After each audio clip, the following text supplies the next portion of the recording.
The views and opinions expressed by tonight's guest and topic of discussion do not necessarily represent the official policy or position of Spaced Out Radio, Spaced Out Weekend, Spaced Out Radio Limited, its hosts, syndicated carriers, or anyone associated with this broadcast.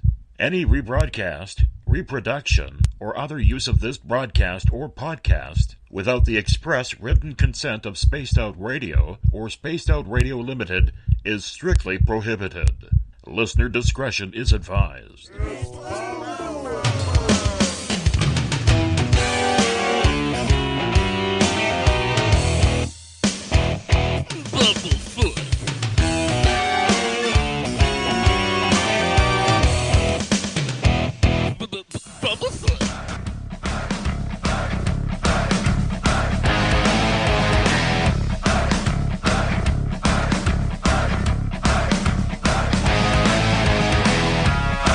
Are you experienced?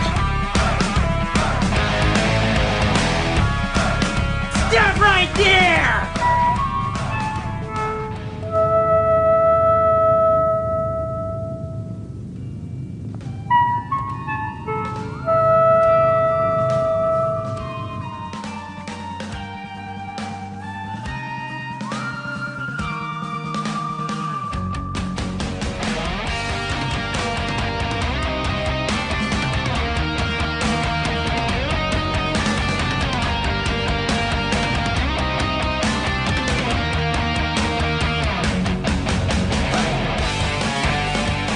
From high atop the mountains of British Columbia to you listening around the world, this is Spaced Out Radio with host Dave Scott. They let us play with all our toys, they let us think that we're big boys, they let us make the louder noise, but we ain't rule the world. They let us think we're Superman. You can follow us on our website, spacedoutradio.com, on iTunes and TuneIn. Follow Dave on Twitter at Spaced Out Radio, on Facebook at Spaced Out Radio Show, or on our YouTube channel, Spaced Out Radio Show. I try to act so cool, but you know I'm just a fool for you. I will stop till I reach the top just to be there with you. Dave, oh Dave, are you playing with Bigfoot and aliens again? Dad, you gotta stop haunting the ghost. It's scaring them. All right, seriously, put down the pointy sticks. Oh, the deeper I fall. Okay! Game on! Game on! Game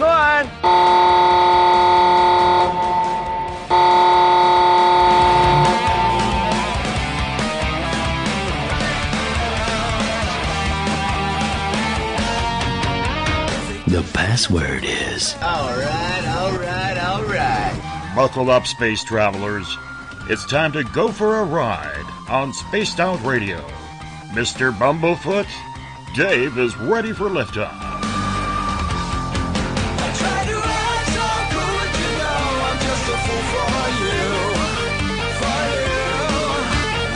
you. Seriously, Dave? Really? Aren't you a little old for a tinfoil hat? Hello, Toby. Bye-bye. Nephew. Bye-bye. Yeah, just please take your seat about all. Grab off the edge and clear for pickup.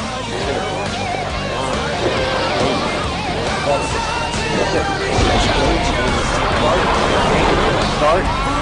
2, 1. Boost to ignition and lift off.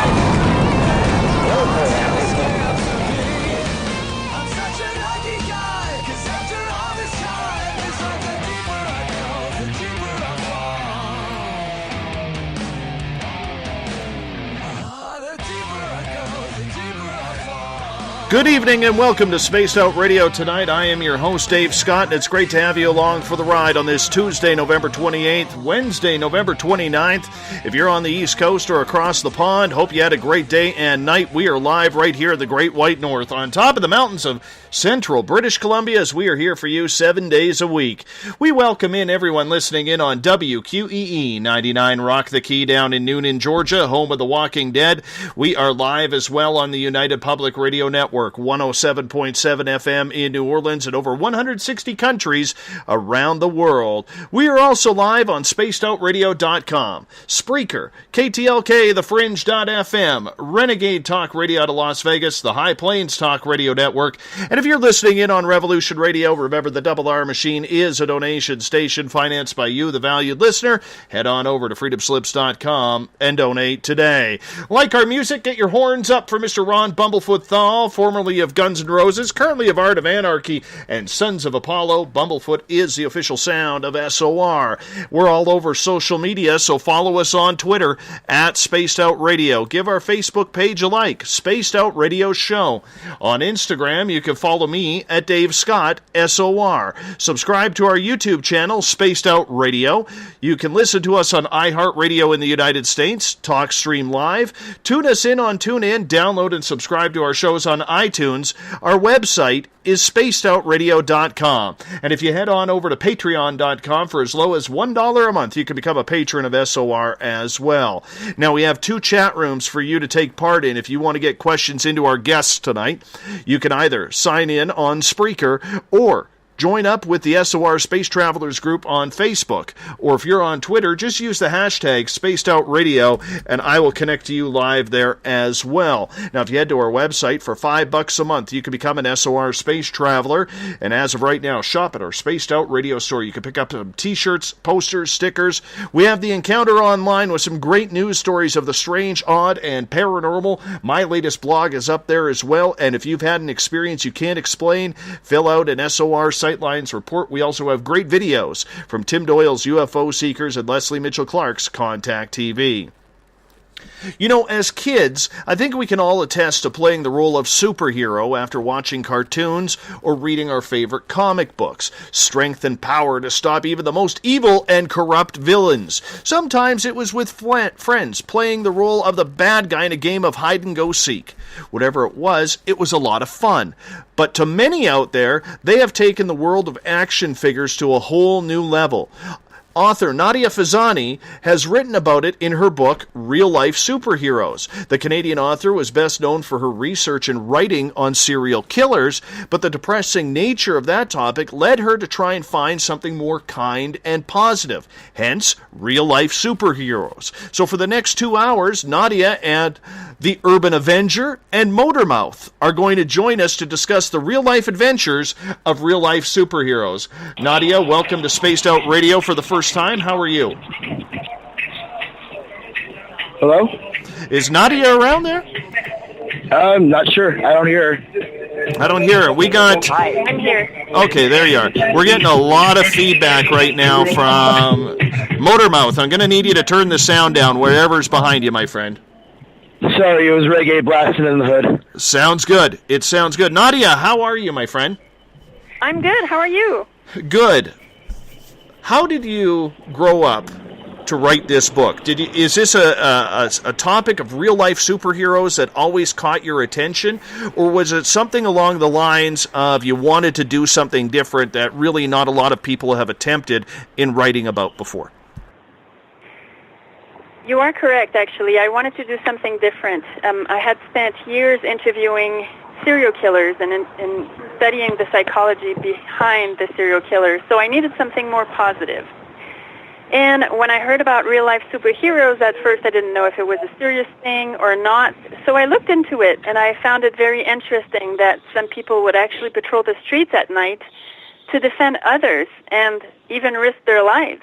And for me, it was a very positive topic compared to what I was used to for the past few years.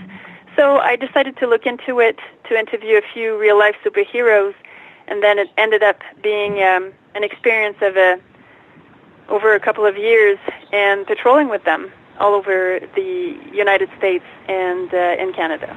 Now, when you first heard about this topic, that there was real-life superheroes out there, was it something that you took very seriously, or did you have that itch to look into it? Because this is a topic that many of us out there would scratch our heads and say, this is a little too Comic-Con for us. Well, I wasn't sure, like, are these people for real? Are they serious? Are they, so yeah, it was a question I definitely had. And that's why I first did a phone interview with 5 of them on a conference call. And then I saw that they were serious people, or at least the ones I spoke to. And that's where it all started. Basically, if I had seen that they weren't serious, I wouldn't have pursued on the topic. Now, were you a comic book reader as a kid? Or did you watch, Superman, Wonder Woman, Superwoman, Batman? Were you into that type of theme growing up? Just like anybody else, not a huge fan. More into my adulthood. Now with all the superhero movies, I'm definitely into it. So what first caught your attention as the author of this book, Real Life Superheroes, to write about it? What was the deciding factor that this was something that you needed to write about? Well, it's one thing to help someone else, but it's a different one when you risk your life patrolling the streets trying to help strangers every night or several times a week. It's very different. It's risky. And so I wanted to know why they were so motivated to help others, especially after interviewing serial killers for so many years who just want to destroy. I wanted to know what motivated someone to risk their own lives to save others. And when you started delving into this topic a little bit more, what results caught your attention or caught your eye? Most of them do it because they've either witnessed something that really traumatized them or hurt them, or they have been through some traumatic events. So just like the serial killer who will hurt people because they want to feel powerful, the superhero will help others to feel powerful as well. So, in other words, it's turning what happened poorly in their life that was traumatizing and trying to make sure that no one else has that happen to them again. Exactly. So while the serial killer will take control over someone's life by hurting them, the real-life superhero will take control over someone's life by helping them and saving them. Excellent. And at this time, what I'm going to do is I'm going to put Nadia on the back burner here for a couple of seconds. I want to bring in a couple of real-life superheroes that Nadia has written about in her book, Real Life Superheroes, Urban Avenger and Motor Mouth. Urban Avenger, let's start with you here, my friend. How are you doing? And thank you so much for joining us on Spaced Out Radio tonight. I'm doing quite well, thank you. How are you? I am absolutely fantastic. I got to say, my friend, without trying to sound detrimental to this topic or anything, this is a very big one for me to swallow because I have a lot of people who listen to this show expecting weird and strange, but usually that's aliens or ghosts or some sort of cryptid running around the forest, not somebody wearing an outfit and becoming a real-life superhero. What happened in your life that you decided that this was something that you had to do? It's hard to really pinpoint one specific incident. I think this is kind of like my overall life experiences that kind of led me up to this point. I think it's just like a natural part of my own personal evolution to, become a superhero. Even when I was a little kid, I wanted to dress up as a superhero, and I would put a towel around my neck, and I'd walk up and down the street in my neighborhood. And I was like 7 or 8 years old, and I was doing this.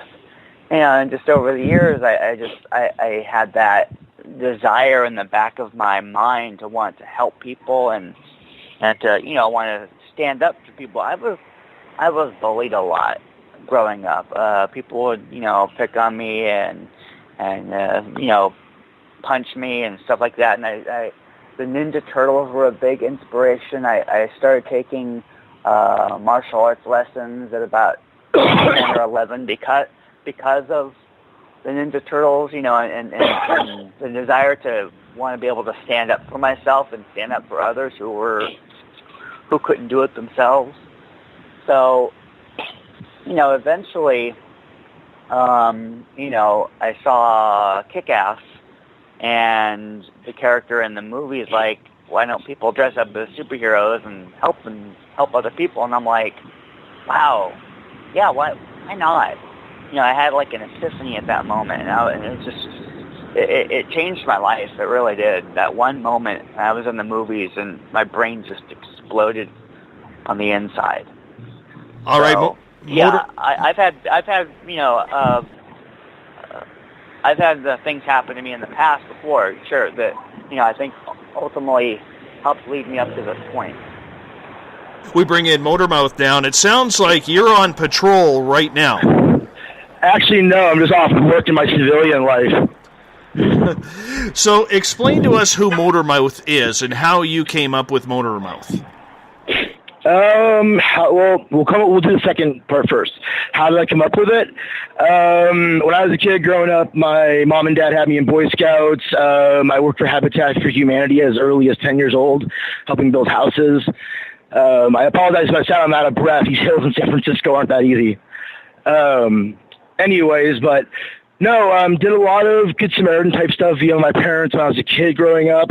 I remember watching my father when I was 16 see an old man have a heart attack at an ice rink on the ice, and my dad with no skates on just run out there and go ahead and help the guy. And then, just watching my dad keep that guy alive until paramedics got there, and the other things of the sort started making me realize in my life at a very early age, so I can do something else beyond what I'm doing now. So when I was 19, I lost a close female friend of mine to heroin. She had an overdose. I was the one that discovered her body. It was a very, very hard thing for me to deal with, if you will. When I was 24, a cousin of mine, he was gunned down basically in gang-related violence. And the thing that killed me about that one was the fact that his killers were both given plea bargains and they got out. And that just made me realize that just the cops aren't doing their job. Average people are afraid to walk out of their houses half the time anymore. People, need something more. So fast forward to about 2008, I was at a comic book shop in Pleasant Hill, California called Flying Colors and Comics. And I went in there, asked them what the new thing was that weekend. They happened to say, just like Urban said, Kick-Ass. So I went ahead, bought the first issue, took it home, started reading it, and came across a term in there I'd never seen before. It said real-life superhero. So, being the information hound that I am, I went online, looked at the term, and boom, this whole massive list of people. Citizen Prime down in Arizona, and Thanatos in Vancouver, and who was Tofian back in Jersey or whatever it was, and stuff. And I just started stalking these people on MySpace and whatnot and stuff, and eventually I started talking to some of them, and Thanatos in particular, as well as Citizen Prime, kept telling me, dude, just go out and do it. Just go out and do it. So I finally went out and did it, and that's it. That is pretty amazing. And Nadia, we bring you back in here for a second. Is this kind of what you hear, that we hear these traumatic stories that led to us, whether it's death or bullying, to do something about it? Is this what you hear quite often in what you have researched?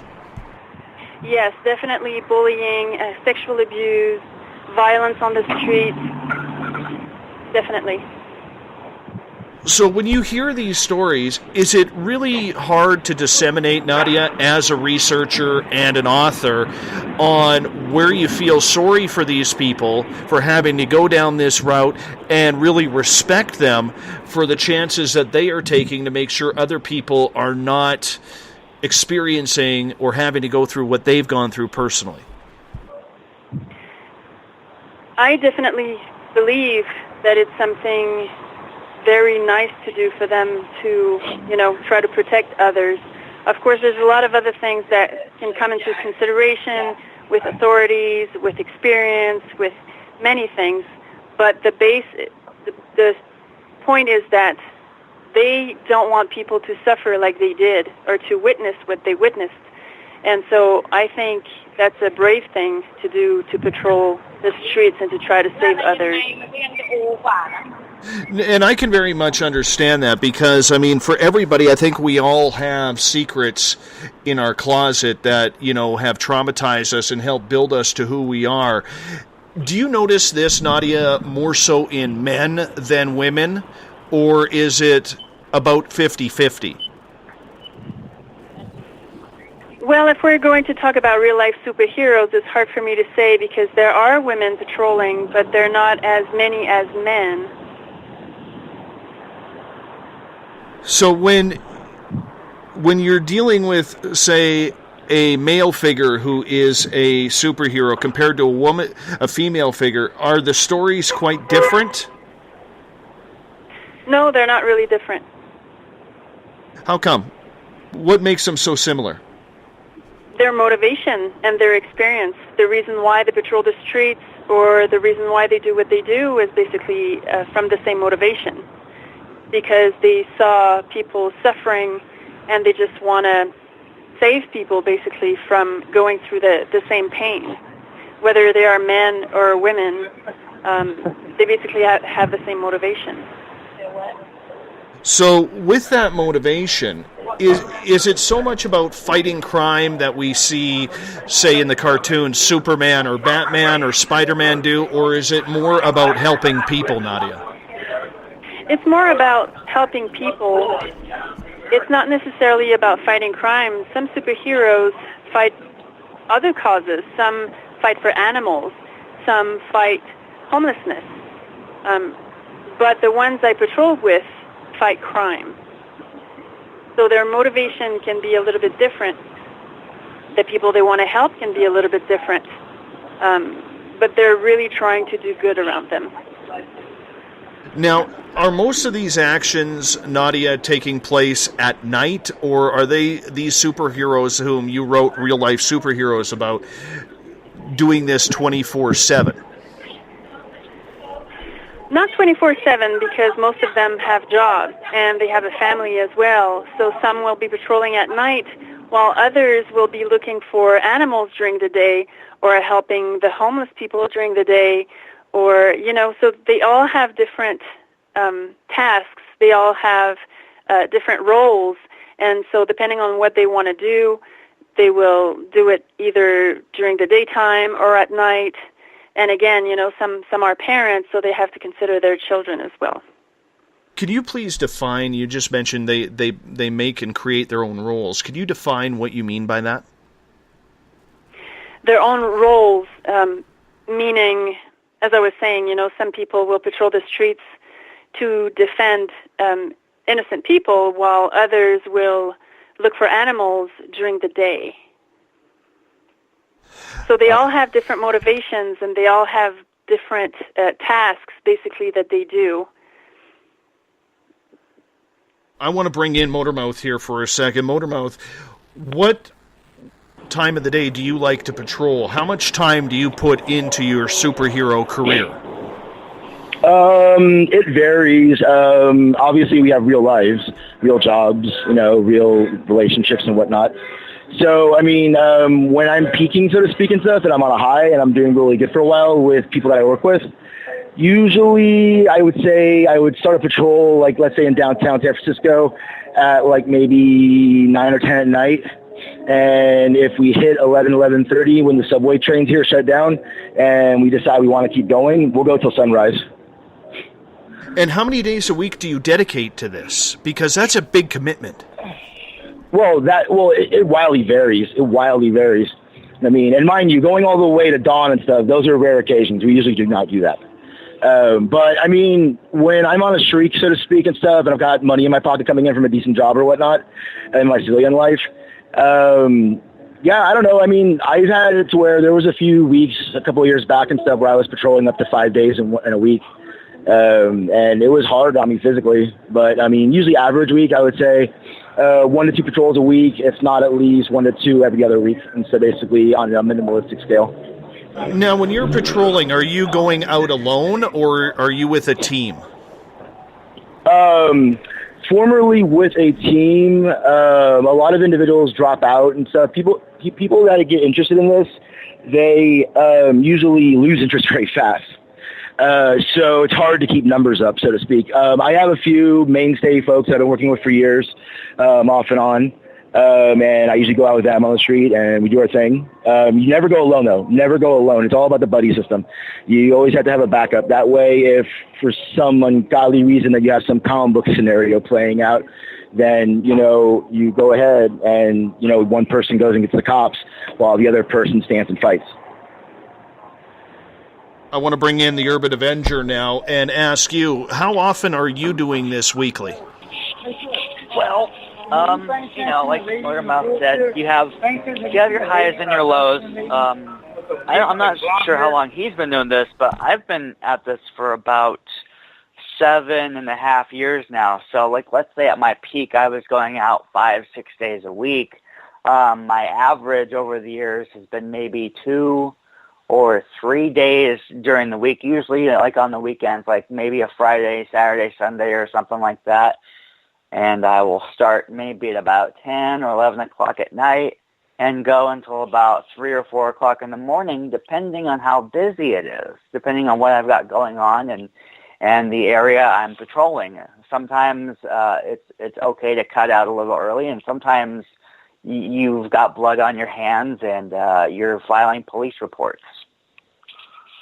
So I'm curious, Urban Avenger, this is such a big commitment. You must not get a lot of personal life doing this. Yeah, that's a pretty fair assessment, but it depends on how much of a commitment you want to personally make to it. I'm not interested in having a social life and going out and partying and clubbing and doing dumb things like that. So, aside from my own personal hobbies, I don't really do much else besides work and take care of my family. So, I do have more time to be able to devote to being a superhero. That's definitely for sure. Nadia, I want to ask you a couple questions about this. Out of all the superheroes that you interviewed in regards to this, what is the biggest challenge that you found that most of these superheroes have? That's a good question. Some of them have children. Some of them have jobs. It's sometimes hard financially to get all the equipment needed, especially at the beginning. They need to have training in whatever they decide to do. But I haven't seen anyone who didn't do what they wanted to do because of any type of reason whatsoever. So anyone I saw, anyone I met with, they all went forward with what they wanted to do, no matter the cost. Does it take a toll on a lot of these people emotionally, financially, that you notice, Nadia? Well, financially, definitely. Phoenix Jones apparently had to ask for a loan to get his first real gear.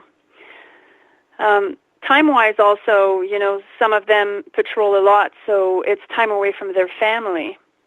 But I haven't met with anyone who really had problems because of their patrols.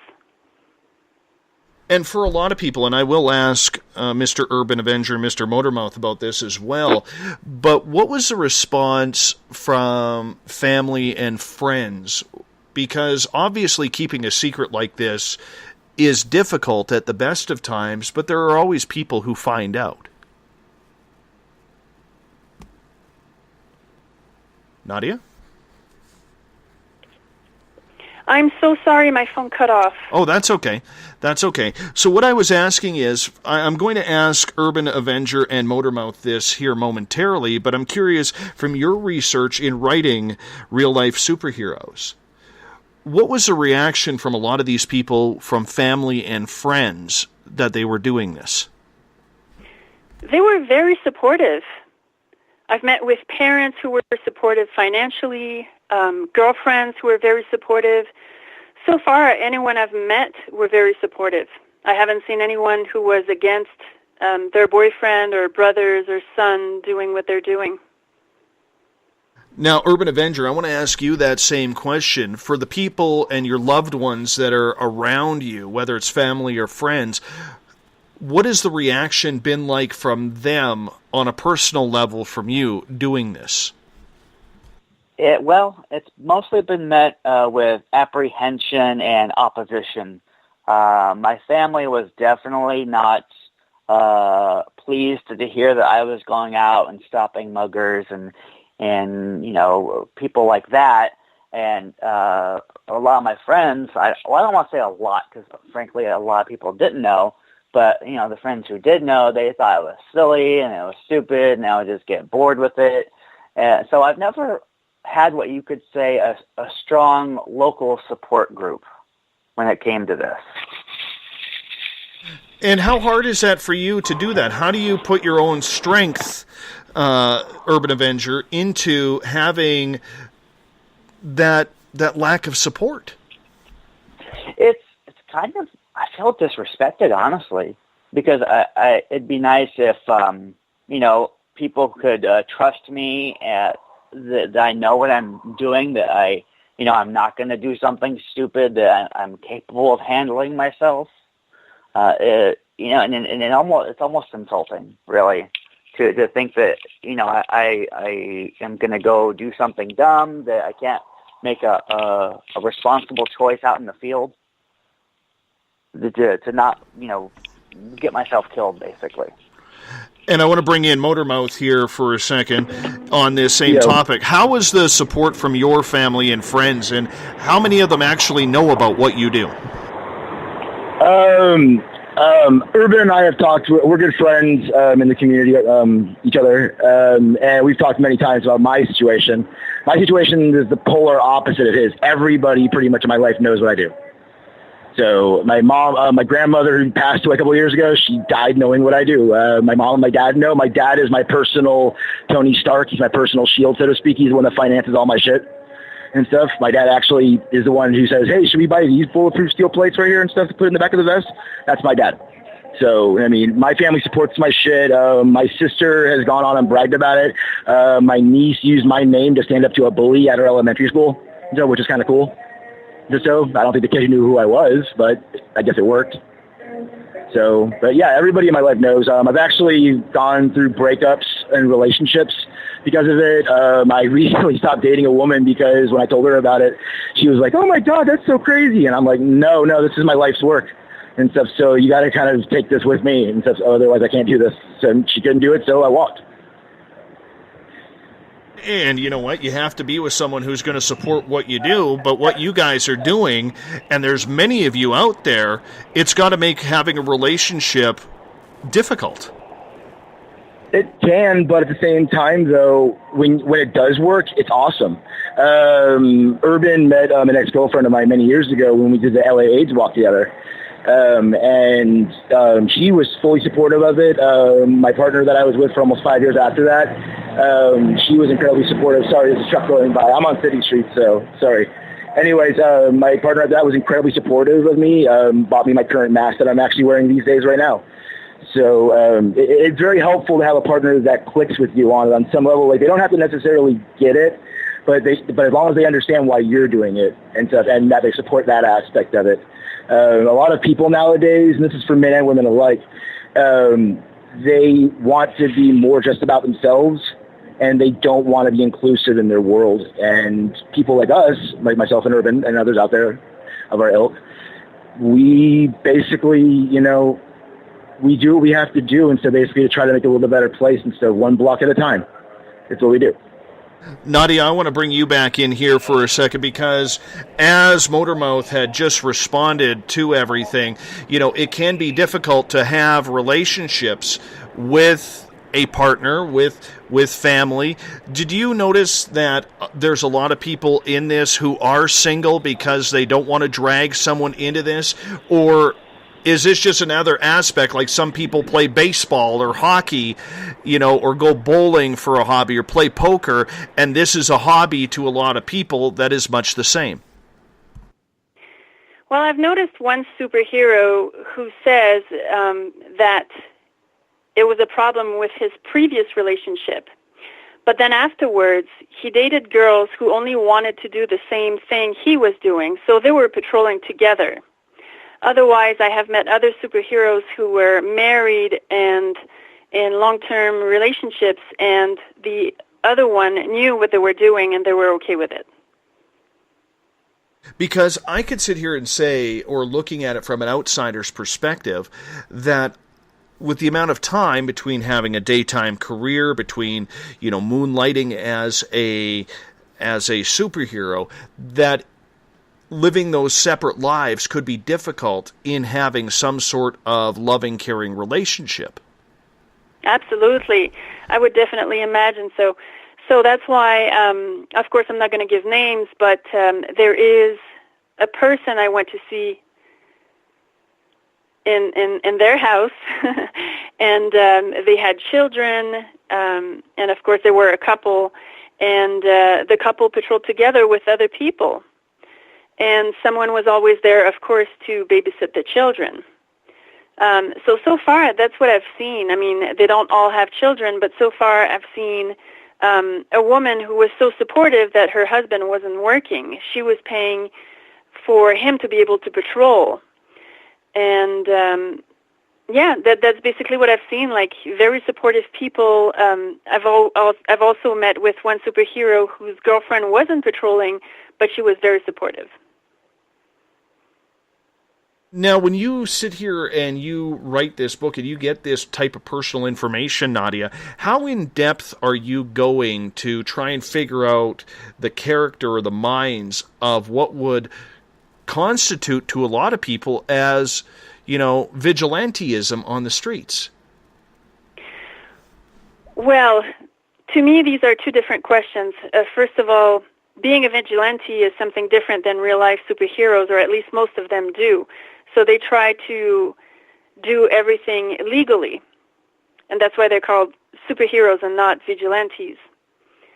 But to respond to your question, I tried to go as deep as possible. So I've met with family members, girlfriends, boyfriends, husbands, children, people they've saved or helped. So I went as deep as possible, but of course, because of their secret names and secret lives, there's only so much I could tell in the book. So with those secret lives, how hard was it to get actual information that you could use? Because I'm sure, like Urban Avenger and Motormouth, they want to be hidden in a way as well, because what they are doing is dangerous. Yes, that is correct. So they have, of course, to protect themselves. But I've still met with Motormouth's mother and father. I went to their place, their beautiful home, and we talked together and everything. I'm just not going to, give away their name or their address or anything like that. So I did talk about that in the book. For example, Phoenix Jones, a superhero from Seattle, has crazy stories.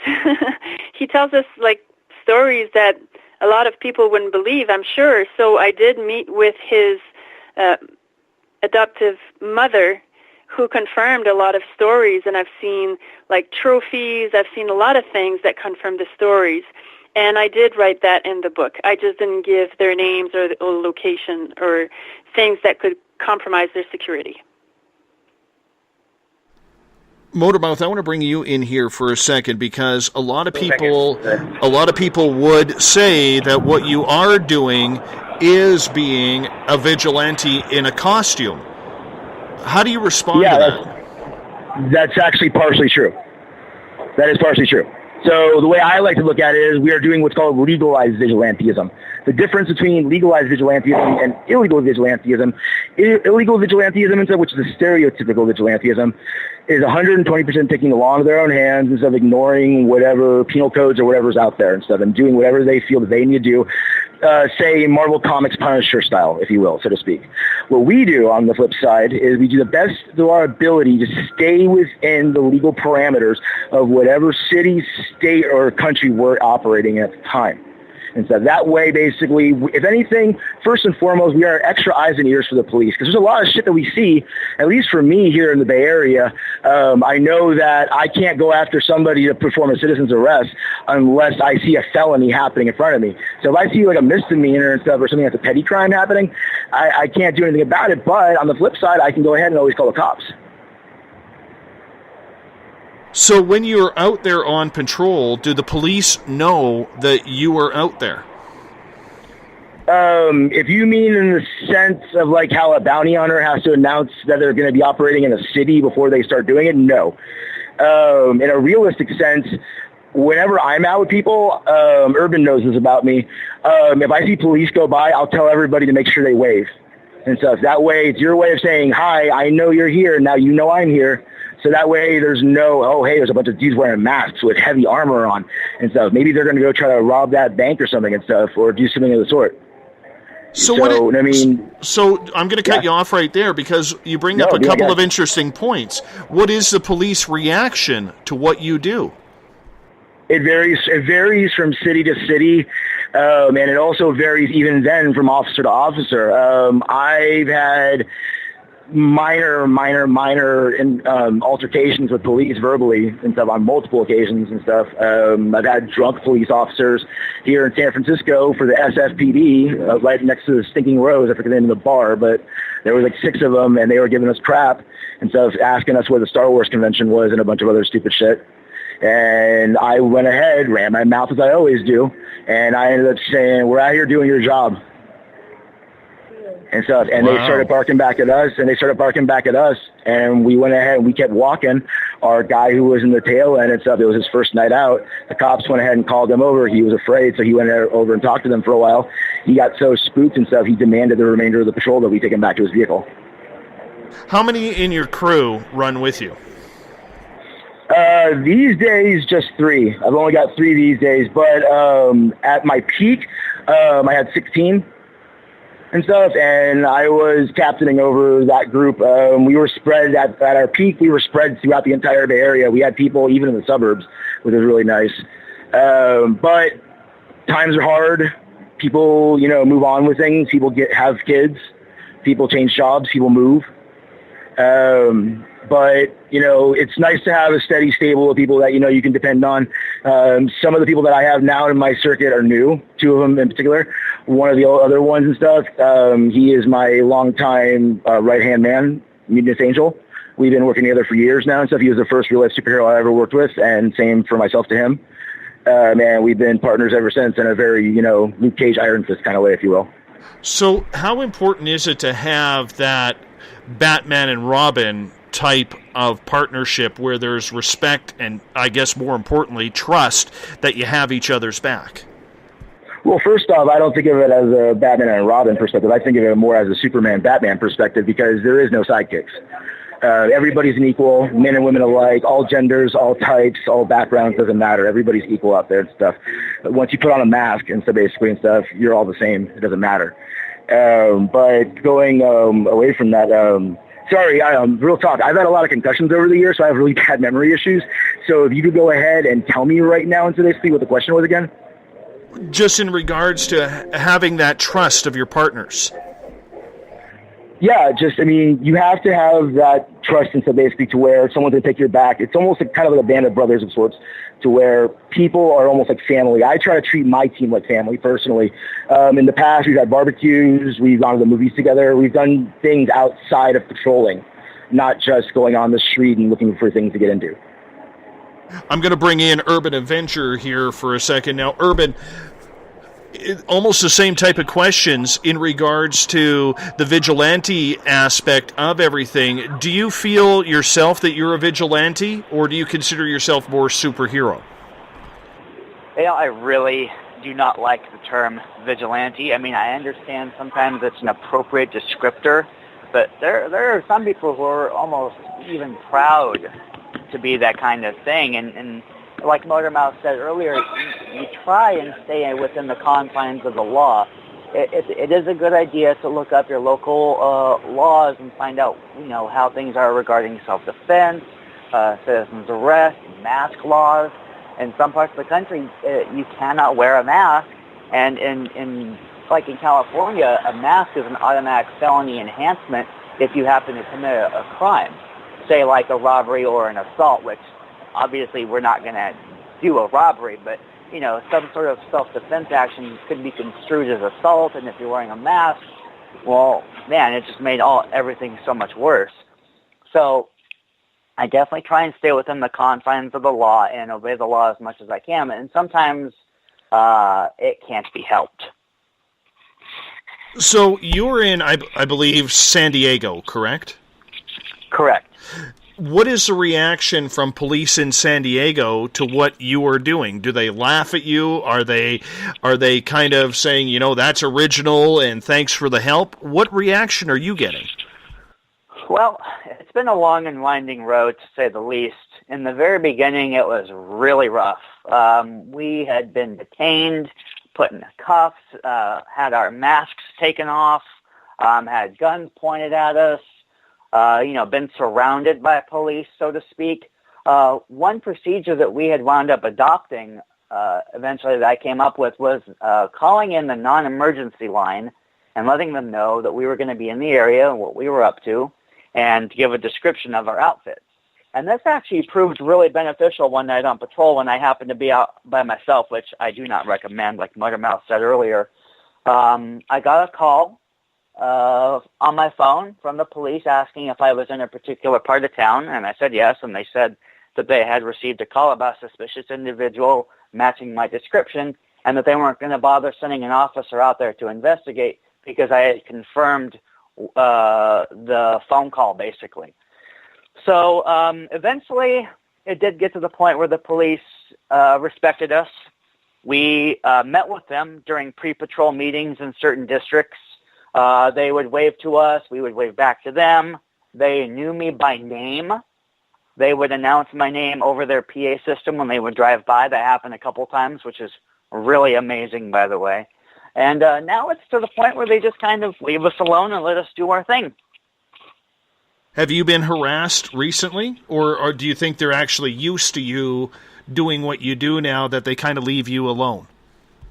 Oh, no, they're definitely used to me, and they just leave us alone and let us go about our thing. And if there's an incident that we're involved in, they just kind of take over and let us go. Excellent. Nadia, I want to bring you back in here for a second, because with Urban Avenger, with Motormouth, with any superhero that you are dealing with or writing about, it all comes down to an outfit. And I don't want to use the term gimmick because I think that's wrong, but they need some sort of outfit to kind of stand out for who they are and people know who they are. How important, when you were writing real-life superheroes, was it for these people to get their own persona into their dutiful outfits? You know what? It really depends. For example, in New York City, some people don't even hide their face. So their gear is more for protection purposes. However, if you go to other cities, like in D.C., the superhero is dressed like the American flag. He's teaching people about the Constitution. So the outfit is very, very important. Of course, most of them will come to have their gear, which becomes a second identity. So it's very important to them. So it really depends of who you're talking to. So is the gear then an extension of who they are? Could we say that? I would say you would need to ask them. When you were looking at the outfits, interviewing these people for the book, what caught your attention about their uniforms that they wear? I would say how much time they put into their gear, how much investment they made. You know, they all wear bulletproof vests. Some have mini recorders. They all have different types of gears to communicate together. So some have pretty impressive gears. Are we talking like into the thousands of dollars that they have invested into this? Oh, absolutely. So besides bulletproof vests that they are wearing, what other ideas or utility belts really caught your eye that really keeps these people safe? Well, again, I'm going to bring Phoenix Jones, probably because I spent a lot of time with him. But the team had mini cameras on them that were recording everything. They also had a communication system in which, you see in movies sometimes where you just put the microphone, it's like an invisible microphone and like something you put in your ear that nobody else sees. So they communicate together like that. They're pretty well equipped. They basically have everything they need to communicate, to record everything that's happening, to give reports to the police if necessary. Also, Phoenix Jones's loved one was at home a lot of the time and would get camera recordings, and she would write reports that she would send directly to the police. So that was pretty impressive. Other than that, it depends on the state where they live. So some people can have certain things like a taser, some other people cannot. So depending on where they live, they might find other ways to defend themselves, but everything has to be legal. Do any of these superheroes carry guns? Yes, not the ones I patrolled with. But there was one that I knew of, and maybe a second, that were carrying guns. And how did you feel about writing it? Because the way you answered that question was there was some reservation there. Yeah, I did not patrol with them, so there's I don't know much about them. But one got into an event that basically got him into prison. So I don't know the story exactly, but he got into a fight with someone. I'm sure the other guys would know the story better than I do. I know that story. Yeah, I remember that one as well, yeah. Would one of you like to explain what happened there?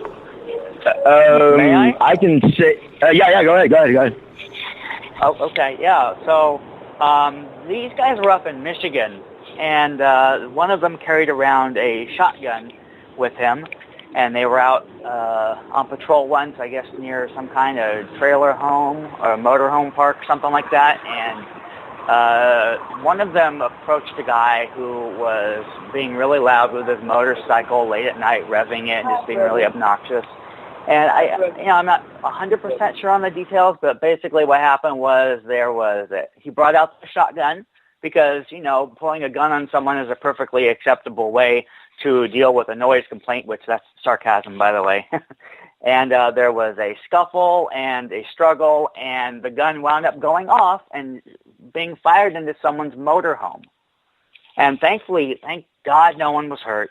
But yeah, he wound up being arrested, and he also happened to be wearing a mask at the time and body armor. So we're talking like the trifecta here of criminal negligence here, and wound up getting a felony on his record and spending a couple of years on probation as a result of that.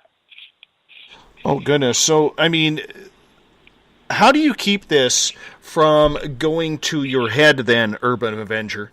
Because you literally live the lives of two separate people. Yeah.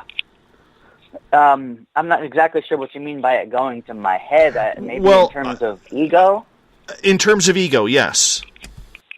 I've seen this lifestyle definitely affect people in a way where they become completely arrogant and egotistical, and they're almost unbearable to deal with, basically, because it gets so far into their head that they develop this hero complex, that they're so high and mighty that they're going out and they're doing the righteous thing. And all I gotta say is the whole time I've been doing this, you gotta stay humble. You gotta stay real down to earth and just humble, basically, and realize that,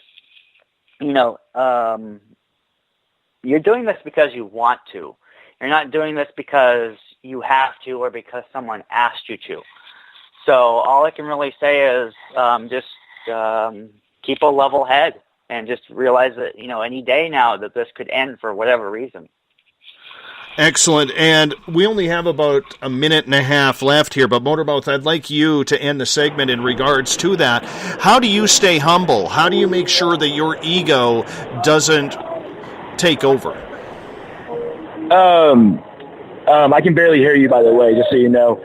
But if you can hear me. So when I first started out, I was pretty humble about it, but then slowly but steadily the ego did creep in for a little while. I lost some teammates over it. But then talking with friends like Urban and others of the same, they kind of helped me figure my way. And in the end, you just got to realize that what you're doing is an extension of yourself. I mean, it's you projecting the most positive aspects of who you are, at least in your point of view, and stuff onto the world.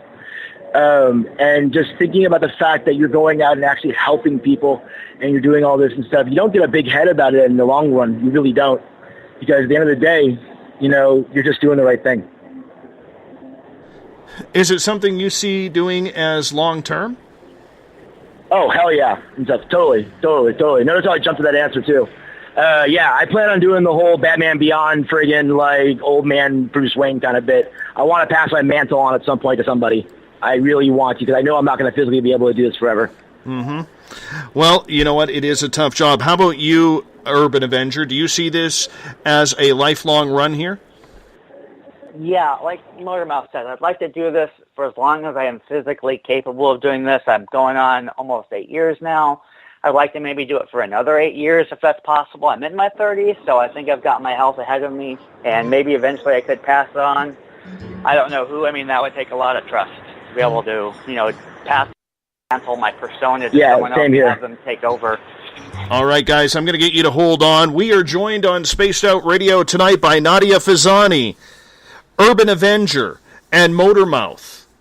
Real-life superheroes is the topic tonight. You can go to any major bookstore or online to get Nadia's book, Real-Life Superheroes. This is an interesting read. I really hope, audience, that you take the time to check this one out, because this is true stories of people out there fighting crime on a nightly basis all around North America and the world. We'll be right back with more Spaced Out Radio right after this. Hey, space travelers, it's Joe Roop, your host of Spaced Out Saturdays. Come join me as we explore the realms of the paranormal, the esoteric, and everything in between every Saturday night at 9 p.m. Pacific, midnight Eastern. You know the truth is out there. Don't get caught sleepwalking. Come join Spaced Out Saturdays. That's every Saturday night, 9 p.m. Pacific, midnight Eastern, right here on SpacedOutRadio.com. Psychic Sundays, spiritual communication, ET contact, Sasquatch in your backyard. We will have it all on Cosmic Passport with me, Elizabeth Anglin. Each Sunday, starting at 9 p.m. Pacific, midnight Eastern, at SpacedOutRadio.com, I will take you on a journey of enlightenment. The goal is learning from the soul on out. We'd love it if you joined our experience. Cosmic Passport, heard Sundays at SpacedOutRadio.com. 365 days a year, we're in the field, investigating UFO sightings, talking to alien abductees, and visiting secret military locations like Area 51. We're UFO Seekers, official partner of Spaced Out Radio. Follow our daily search for the truth at ufoseekers.com or like us on social media. Catch us on Spaced Out Radio every third Monday of the month as we discuss Area 51, UFOs, and more. And also, don't forget to subscribe to us on YouTube.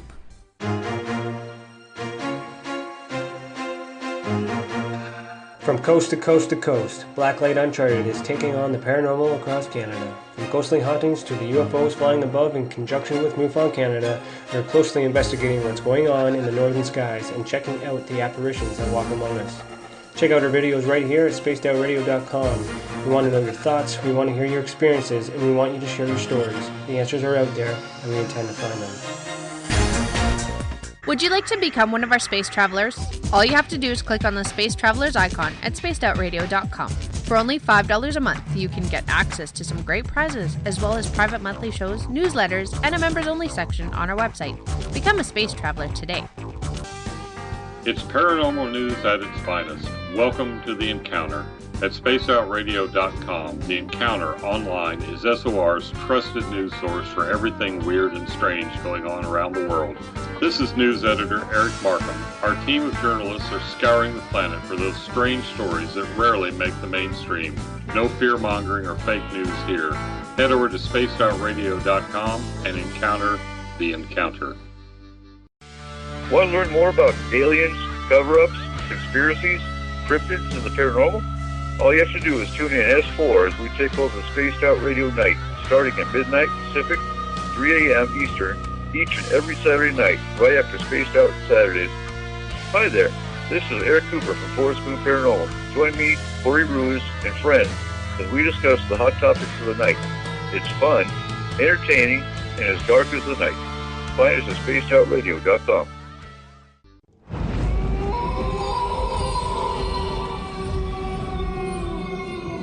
Hey, this is Canadian Paranormal Investigator Mike Moore. The third Wednesday of every month, I'll be teaming up with Dave Scott to bring you Ghosts of the Great White North. Each month, we will bring on guests from across Canada to discuss their ghostly encounters. Canada is a paranormal hotbed with stories you've never heard, so we're going to bring them to you. So get comfy on your Chesterfield, grab a donut, and join us, eh?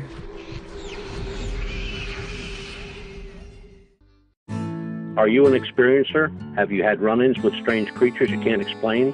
ETs, Dogman, Bigfoot, werewolves? They're enough to scare the daylights out of anyone. Hi there, I'm Butch Witkowski from your 4-Cop. And on the last Monday of every month, you can listen to me and the host, Dave Scott, talk about the weird and the strange being reported on Spaced Out Radio. I'm going to bring my investigations and sources, you bring your experiences, and we'll figure out the rest together. Strange Days on Spaced Out Radio. Come tune us in at spacedoutradio.com. There's a lot of strange going on in this world, and we can help you find out what's going on with you. Paranormal, cryptids, UFOs in the sky, aliens in your bedroom tickling your toes. We have the investigators you need to find out the answers you deserve. All you have to do is head to spacedoutradio.com. Your information is 100% confidential. The SOR Sightlines Report. It's free, and we're here to help. Are you interested in advertising on Spaced Out Radio? Head to our website at spacedoutradio.com and click on our Advertising tab. There, you will find an assortment of ways you can get your product out there with us, from radio commercials to banners and social media. Have a product you like our hosts to endorse? We can do that too. Visit spacedoutradio.com for more details. Don't have time to listen to Spaced Out Radio live? Wherever you are, the car, the office, the shower, or even if you're traveling, we're right here for you. Each Spaced Out Radio show can be found on iTunes, TuneIn, and on our YouTube channel, Spaced Out Radio Show. It's the perfect way for you to catch up on our shows.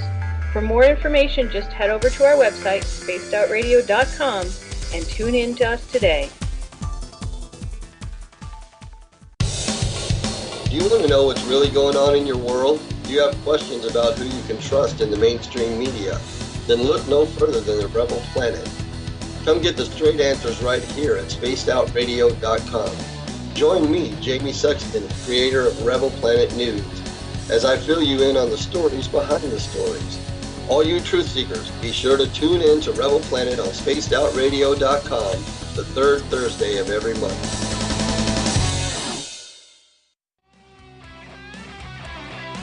The views and opinions expressed by tonight's guest and topic of discussion do not necessarily represent the official policy or position of Spaced Out Radio, Spaced Out Weekend, Spaced Out Radio Limited, its hosts, syndicated carriers, or anyone associated with this broadcast.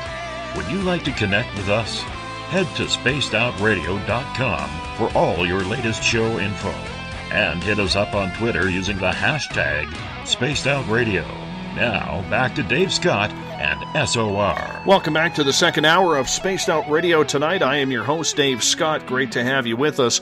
Tomorrow night on the program, we are efforting to get John Tenney back in the house, the Paranormal Weirdo, 9 p.m. Pacific, midnight Eastern Time at spacedoutradio.com. We want to welcome in everyone listening in on WQEE 99 Rock the Key down in Noonan, Georgia, home of The Walking Dead.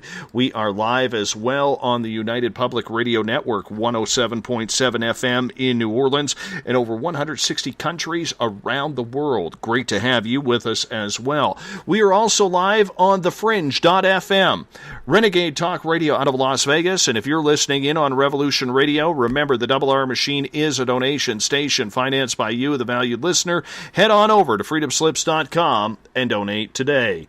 Bill Cardwell has set the password for tonight in the SOR Space Travelers Club. Infantocracy.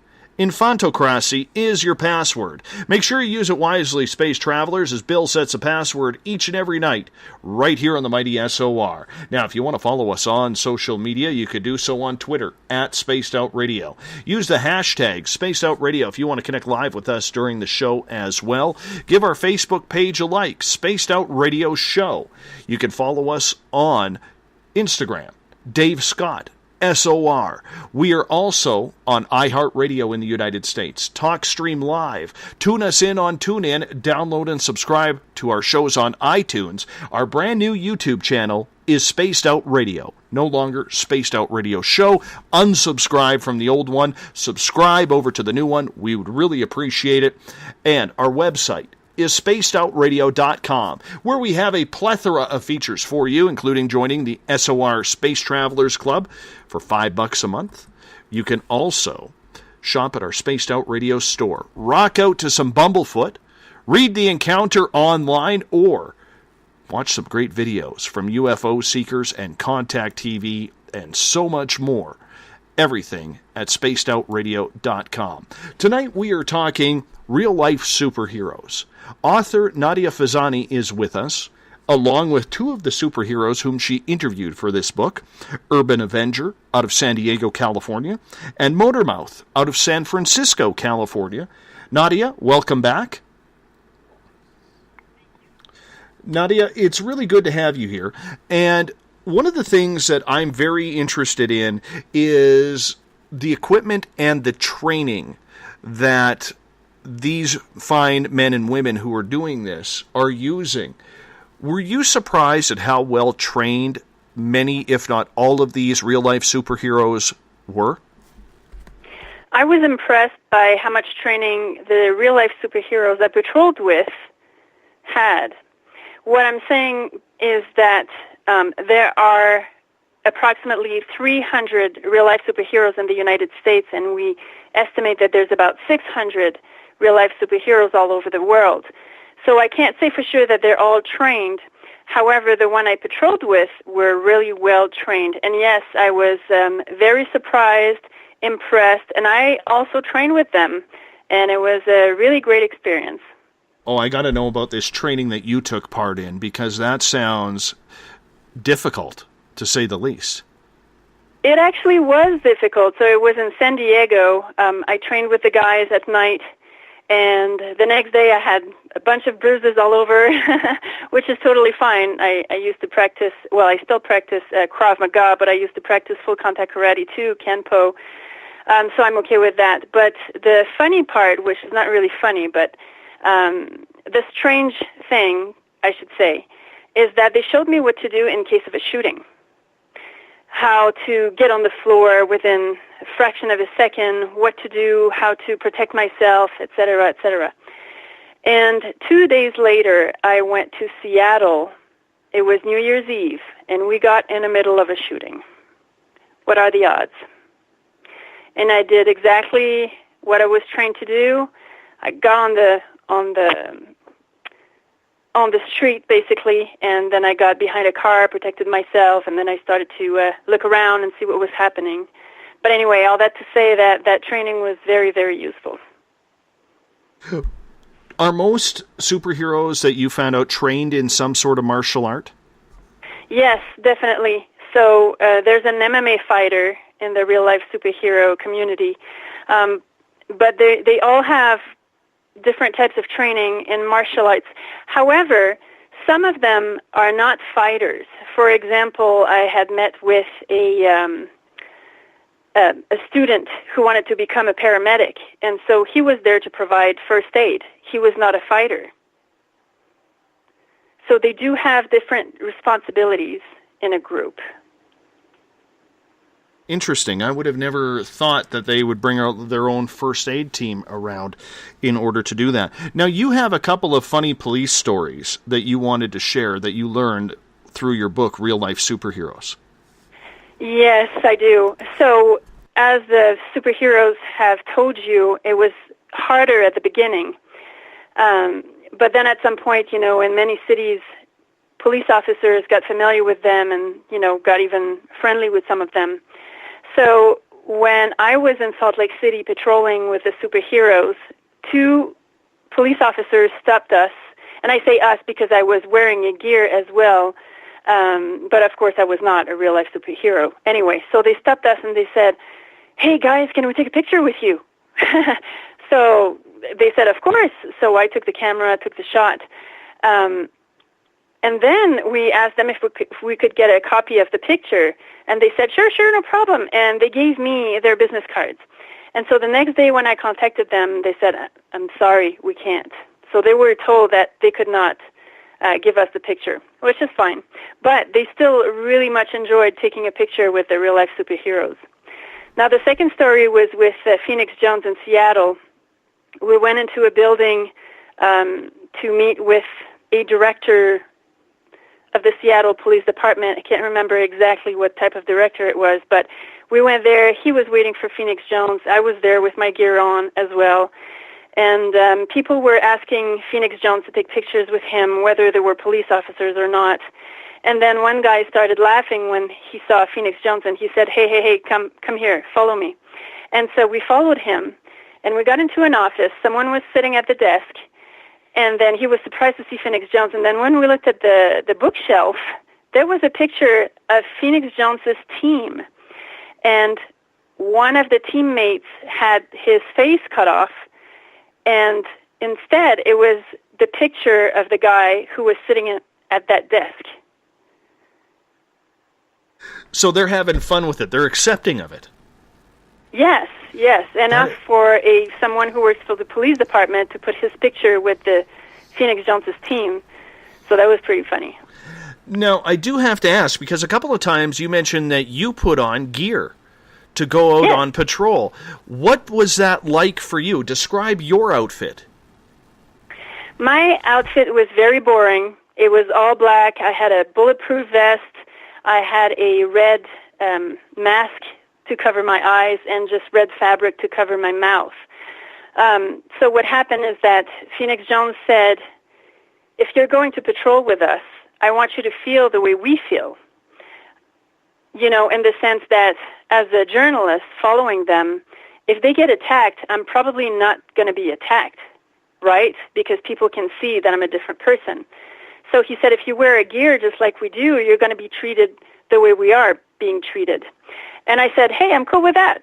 So I got the gear on, and it was very powerful. It was strange. It felt like because I had a gear on, I had to be like them. I had to be the best of myself. If something happened, I also had to intervene and protect whoever needed support. So it was very interesting and a lot of fun. That makes up my next question for you then, because you said it empowered you. What was the response as you walked down the streets of Seattle on patrol with Phoenix Jones and his crew? What was the response from the public that you received over this? How were you taken? Well, because Phoenix Jones is the one who's the most known in the group, he was mainly the one who was being either verbally attacked or who was being followed by girls to take a picture with him and everything. But I got to tell you, having that gear on made me feel like I had to be alert and everything, and it seemed like I could hear everything around me. I could see everything around me. And I promise you I'm not crazy. But it really felt powerful. It felt like I had to be the best of myself and be alert, like I'm not usually, like not that alert for sure. Were you carrying any weapons for protection yourself? No, I was not. Wow. I don't even know how to respond to that, because I don't know if I would have the guts to do that. I mean, I don't know what they would call me here in Canada. Alien guy? Tim Hortons guy? You know, Moose Man? I really don't know. I mean, you're Canadian. Help me out with this. What would they call us? I'd say yes to Tim Hortons, that's for sure. Yes. Now you're making me feel bad for having an ice cap earlier today and gaining to my waistline. I want to bring in Urban Avenger here for a minute here in regards to this, because a lot of people, in reading the comments in the chat rooms here, they're concerned about your safety. Are you concerned about your safety when you go out there? Yeah, definitely. And I have been injured in the past before, dealing with altercations. I've been punched, I've been kicked.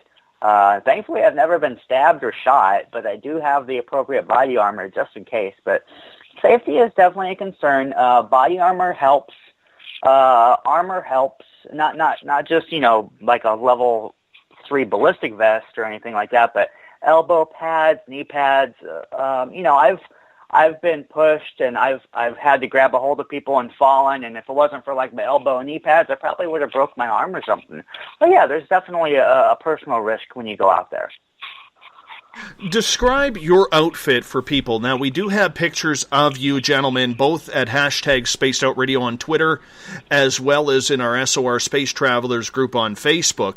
But for people who are at home taking part, listening to this, explain your outfit for us that you wear, your work gear.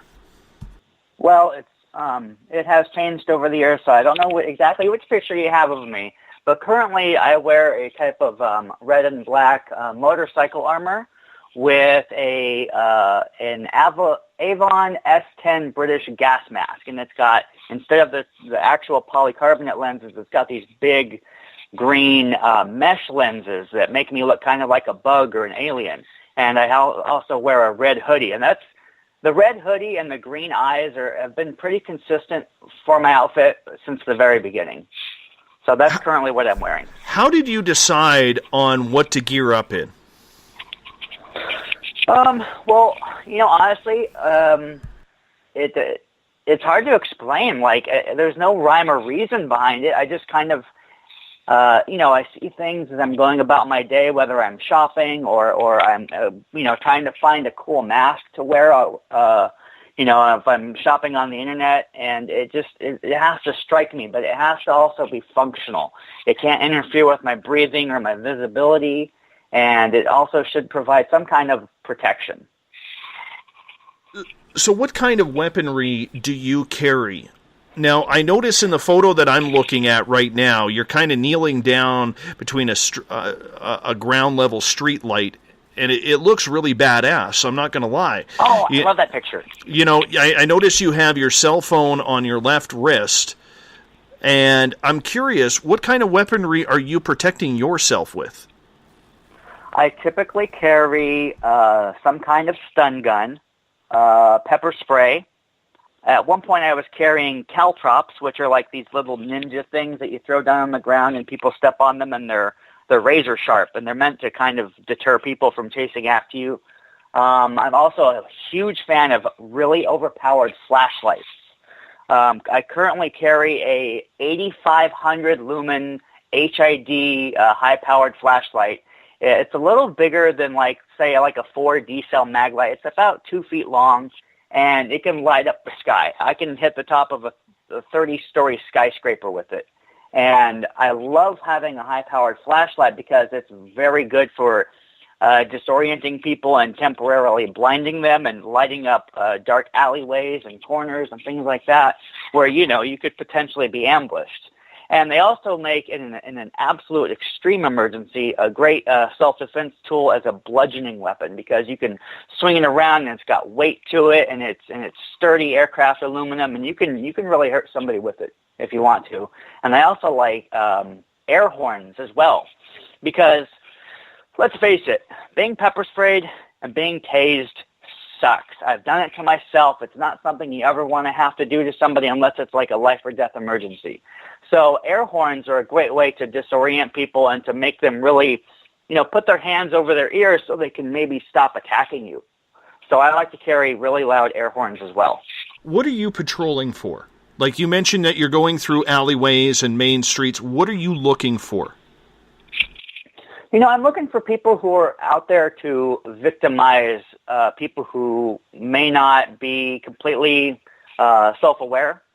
They might be buried in their headphones, or they might be drunk. I have, witnessed people following women home from the bars late at night, and those are the kind of people I'm looking out for, violent criminals. Are most people that you are interacting with in regards to this, are they already previous criminals? I really couldn't say for certain. Okay. A lot of people are opportunity criminals, so it's hard to say if they would have a track record. I really wouldn't know off the top of my head if anyone I've ever had to deal with already had a criminal history. Nadia had mentioned earlier on here that when she was patrolling in Seattle, there were a lot of name-calling. There was a lot of people laughing and poking fun at you, whether they're sober or drunk. How often do you have to deal with that, and how do you react to it? Oh, I deal with it every time I go out. It's pretty much part of the job at this point. And how I deal with it is really, I just don't let it bother me. I mean, what are words going to do? I mean, they're trying to hurt my feelings. They're trying to get a rise out of me. I really don't know. The last thing I want to do is get mad at somebody who is just being stupid. And they're not doing any harm. You have to have a thick skin to do this kind of thing. That's definitely for sure. Because I've heard people in the past who have talked to me and they've been like, how do you handle that kind of criticism? Like, it's hard for me to understand how you can really get hurt over just someone saying a stupid comment, like calling you like a Power Ranger or I don't know. Like, it's really hard to say. Like, I've been called 1,000 things while I've been out on the street. I know you have to have a tough skin, but is there any comments that kind of just drive you crazy, that you just kind of shake your head and move on from? And I'm assuming it probably comes from, drunk guy getting thrown out of the bar or something along those lines. You know how often I've been accused of being a cop? And that bothers you? you? That really bugs the hell out of me. Like, look at that picture that you described earlier and ask yourself, does that look like a cop? No, it looks pretty cool, to be absolutely honest.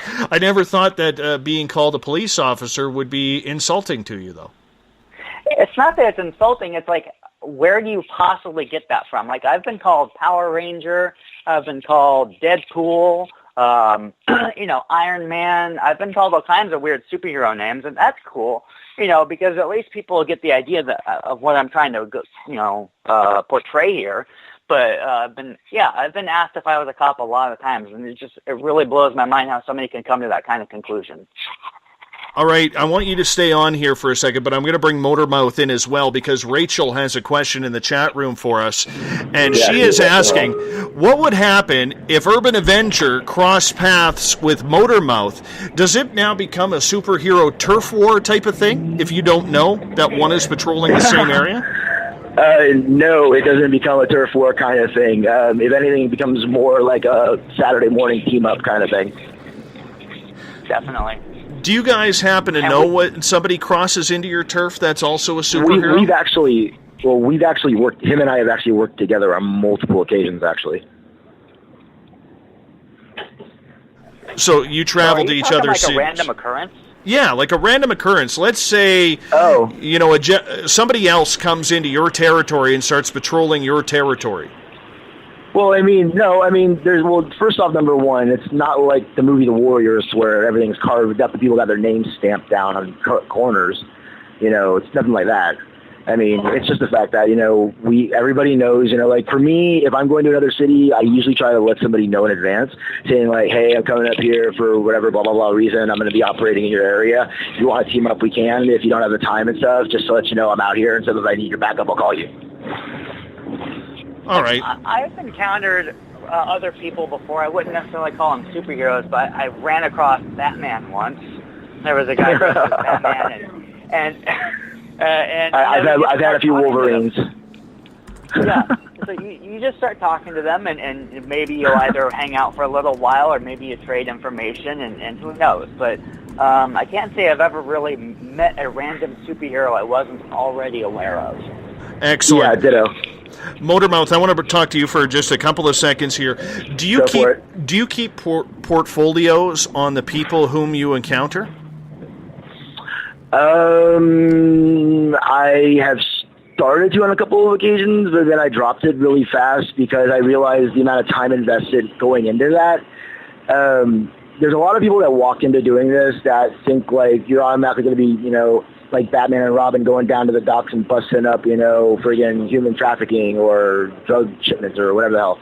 The reality is that that's a lot of logistics and a lot of manpower also. And even if you don't have the manpower, it's a lot of know-how and a lot of muscle. I mean, some of us, myself included, can deliver muscle. Others have know-how and stuff, basically stuff like Urban, definitely. And it's just, we do what we have to. Let me ask you this then. What kind of training did you give yourself for this? Can you ask that question again, please? What kind of training do you give yourself? Are you a black belt in some sort of martial arts or something along those lines? I am an amateur boxer. I've been boxing now for the last 5 years. Previous to that, street brawling, getting my butt kicked a lot when I was a little kid. And then one day waking up and learning how to fight back. And once I learned how to fight back, I just kind of went full throttle. So, and never looked back. So I'm going to ask you the same question that I asked Urban Avenger. There's a lot of people out there who don't know what you do. They're making fun of you on a daily basis. Yeah. How do you let that run off your shoulder? I don't. Can I curse on here or no? We're on terrestrial radio. Yeah. Okay, so no. So no cursing. I just don't give a crap. I don't give a crap. I don't. It's out of mind, out of sight. I mean, if I don't think about it, it doesn't hurt me. I mean, besides, this is words. I mean, you're taught when you're a child and stuff that words don't mean squat. I mean, words don't hurt you. I mean, and stuff basically. So they can think what they want and stuff basically. And stuff. If we're out there going ahead and doing what we're doing and we're helping people out, then at the end of the day, as long as we know that we're doing something for a positive and not just doing it for ourselves, then that's all that matters at the end of the day. So those people can go screw off. Tell us about your superhero outfit and gear. What do you use? Currently, I am in between. You're going to laugh. I use the Stark Stout lingo. I'm in between my Mark 5 and my Mark 6, meaning I'm in between outfits right now. So I'm currently right now building a new belt. What do you put in your belt? Got to have a first aid pouch, basic for people that are non-medical trained. So just like, maybe antiseptic spray, wipes, things of the sort, basic bandages, maybe some Neosporin. Some other guys carry, myself in the past as well, heavier medic packs. I'm CPR AED trained, so I mean, I've done full medical before for myself in my training in the past. But I apologize, I'm on a bus right now and stuff. So, but anyways. Well, let me ask you, that's okay. Yeah. What kind of weaponry do you use to protect yourself?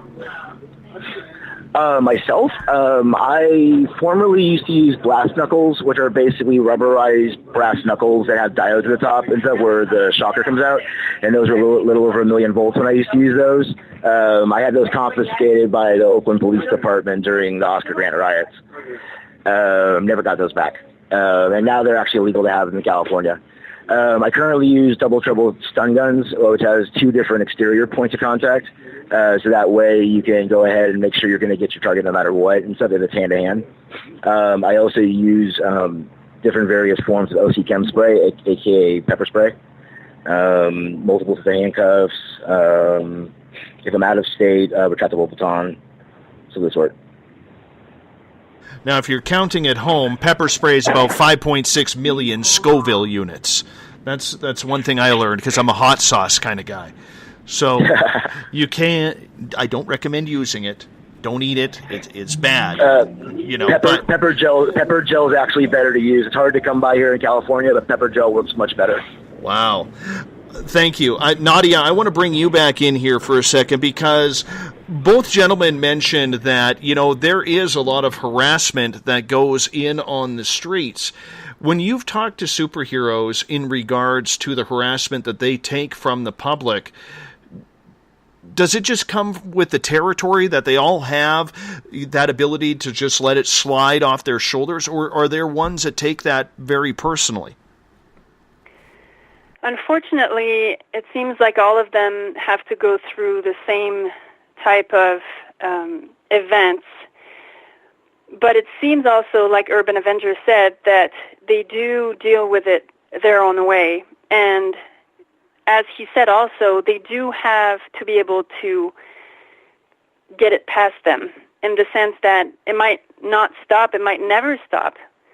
So they have to be strong and not let them bother them. And I'm sorry I'm bringing Phoenix Jones again, but like I said, I patrolled for a while with him, and some people would threaten him. They would say, "Oh, I can kick your butt. I know I'm going to fight you, and I'm going to, put you down, blah blah blah." And it's just he cannot show any emotion regarding these threats. Well, so yeah, that's how they have to deal with that. It's funny you mention that because I actually watched a video of Phoenix Jones on YouTube earlier today, where he was challenged to a street fight, and street fights are legal in Washington State if both parties consent to it, and the police will actually let these two guys go. It's like a hockey fight where you just drop the gloves and go until the police break up. But the law is that when somebody is out or says they have enough, you must back off. You can't just continue pounding them until they are unconscious or whatever. And it amazed me that, he one-punched the guy. I mean, I wouldn't mess with this dude. I wouldn't. Nope, I wouldn't.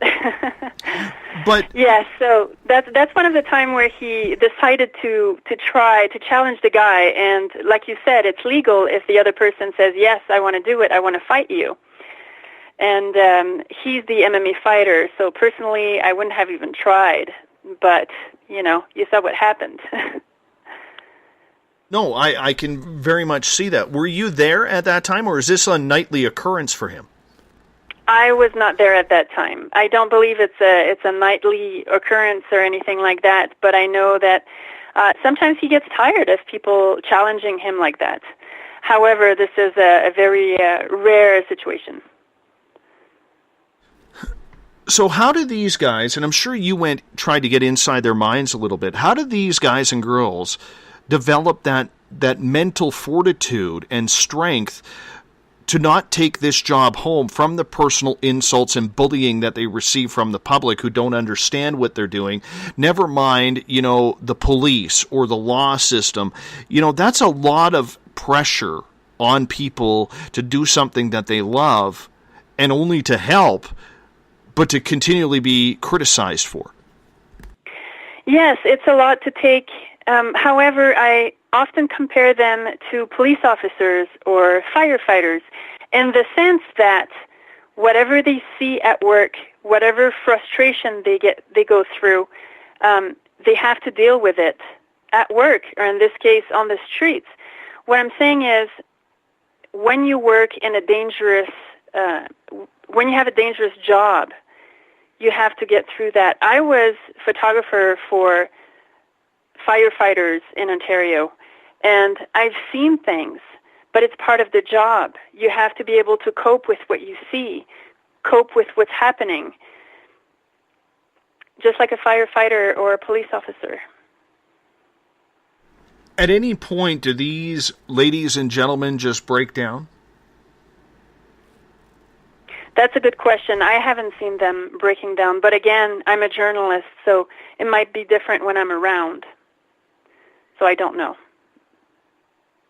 Are there the antithesis of the superheroes running around the streets? I'm not saying you're common criminals, but are there other people? Like, for instance, Batman has the Joker.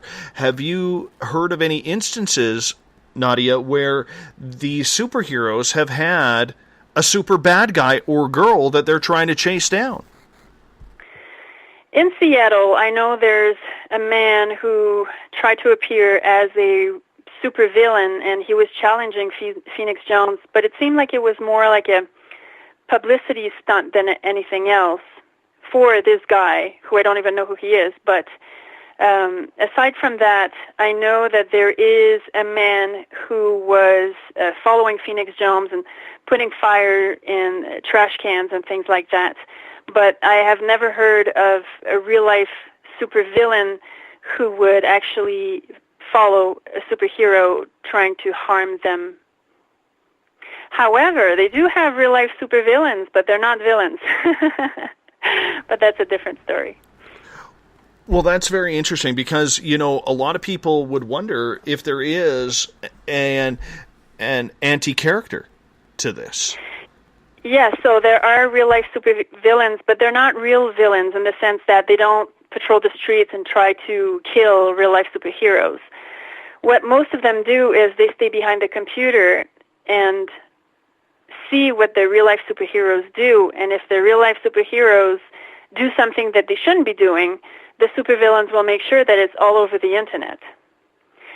So at the beginning, when I started to be on Facebook and contact, you know, real-life superheroes and chat with them and all that, some of them would do things that they would not be supposed to be doing, just like a vigilante, like we talked at the beginning. And so real-life supervillains showed up, were behind their computers, and in reality, they were there because they didn't like the idea of real-life superheroes. They thought they were crazy people, et cetera, et cetera. So they stayed behind the computer and were trying to just make them look like bad people. However, they got to know some superheroes who are real, who are really doing what Urban Avenger and Motormouth are doing, patrolling the streets and helping people. And that's when the supervillains saw that there's actually good people out there helping others. And what they were doing afterwards was basically denouncing people who call themselves real-life superheroes, but who are not real-life superheroes. I got a question from Gail here, who is asking, is there a national association of superheroes that superheroes would belong to?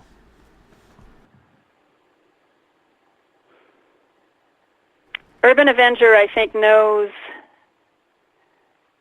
of a group like that. Urban Avenger, would you be able to respond?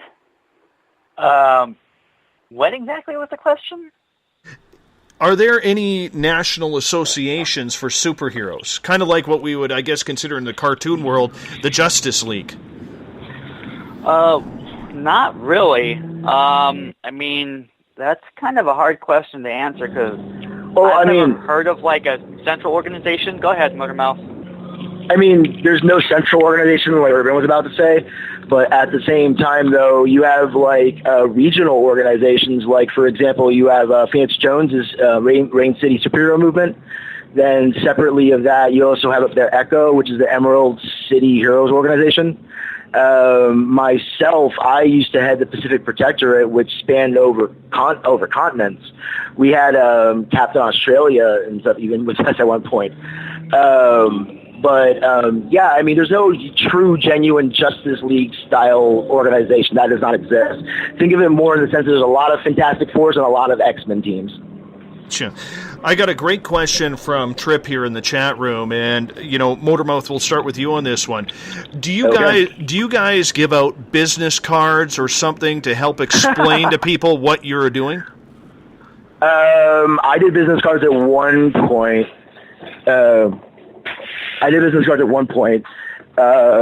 We were toying with the idea of doing the police-style baseball cards, but it never came to fruition. Urban, did you ever do business cards? Yeah, we've done business cards in the past. I've handed them out before. You know, they're mostly good for like getting into contact with, and it's really more of like a fan base type of thing. Like, hey, come like my Facebook page, come donate to my PayPal, that sort of thing. I mean, other than that, they're really kind of no point other than just like a PR tool. Urban Avenger, Bob is asking, what kind of technology do you carry with you in your work? I usually carry a body cam. I use specifically a Contour HD Roam sports camera I wear on my head, and it's great for recording incidences and just documenting that I'm out there and I'm actually doing what I say I'm doing instead of some people who just kind of talk. And so I have a YouTube channel I've used to record with this thing a lot. So if you want to check that out, look me up on YouTube, and you can see some of the stuff I've had to deal with on patrol. How about you, Motormouth? Other than a smartphone. Yes. How about you, Motormouth? What kind of technology do you use in the field?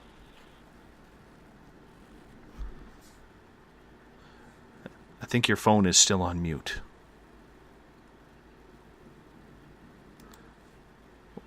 Well, Motormouth?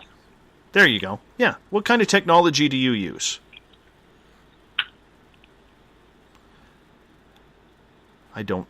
Are you talking to me? No, I was trying to get a hold of Motormouth, but I think his... Oh, sorry, I had you on mute. Sorry about that. That's okay, my friend. That's okay. What kind of technology are you rolling with on a daily basis? On a daily basis? I got an Android cell phone. I'm pretty low tech. I mean, I've always been pretty low tech. I mean, the most high tech I usually delve into is usually more of my weapons more than anything else. I mean, usually with tasers and whatnot. So, I don't know. I mean, I got my vehicle, I've got my phone, that's about it pretty much. Nothing really crazy, no Batman, Bruce Wayne, Stark kind of stuff, nothing like that. No smoke bombs, so that way you can make a disappearing act? Well, first off, that would be illegal. Second off, that would go into what I've always told teammates in the past. It's called a WCS arsenal, which is acronym for worst case scenario. So if, as Jack Burton would say, if the pillars of heaven are shaking, then basically in other words, basically if there's martial law or if fucking, I don't know, some crazy whack job, fucking zombie, whatever the hell kind of stupid shit's happening around the world and everybody's going crazy and so basically and stuff, that's when you pull out the WCS arsenal and so basically and stuff. And that's all the shit that's technically not legal. All right. I do have to remind you we are on terrestrial radio, so there is... sorry. I apologize. I'm so sorry. I naturally curse a lot. That is a super apology from a superhero. Let's stick with you for a second, Motormouth, here. In regards to areas that you patrol, are there certain areas that you won't patrol because of gangs or heavy violent areas of town or suburbs? Yes and no. The thing is this. By the way, earlier you said I'm from San Francisco. I'm not from San Francisco. I'm from Oakland. Okay. Oakland, California, where I reside, and so where I also patrol and work in at times, doing my costume activities, is considered one of the most dangerous cities in the United States. So in saying that, yes, there are dangerous neighborhoods that I will have second thoughts about possibly patrolling in. But again, you have to have a reason to go into places like that in the first place. Because those are the kinds of places and stuff. It's like you don't send the Marines into a hot zone unless you know why it's hot. So, I mean, you have to have a reason that you're going into a place like that. I had an incident once and stuff where me and three of my guys had to go defend a bunch of young squatter punk rockers that were squatting in an abandoned building, and some supposed owners who had no proof of ownership of building were coming and threatening the individuals that we were protecting with knives and with fucking things of the sort. So we came down with fucking shields and stuff basically put up and stuff. I had my homemade shield that I had. I loaned out a police issue riot shield that I purchased many years ago to another one of my teammates, and we shielded up and we blocked those individuals from attacking those other individuals any further and stuff. So sometimes that kind of stuff does happen.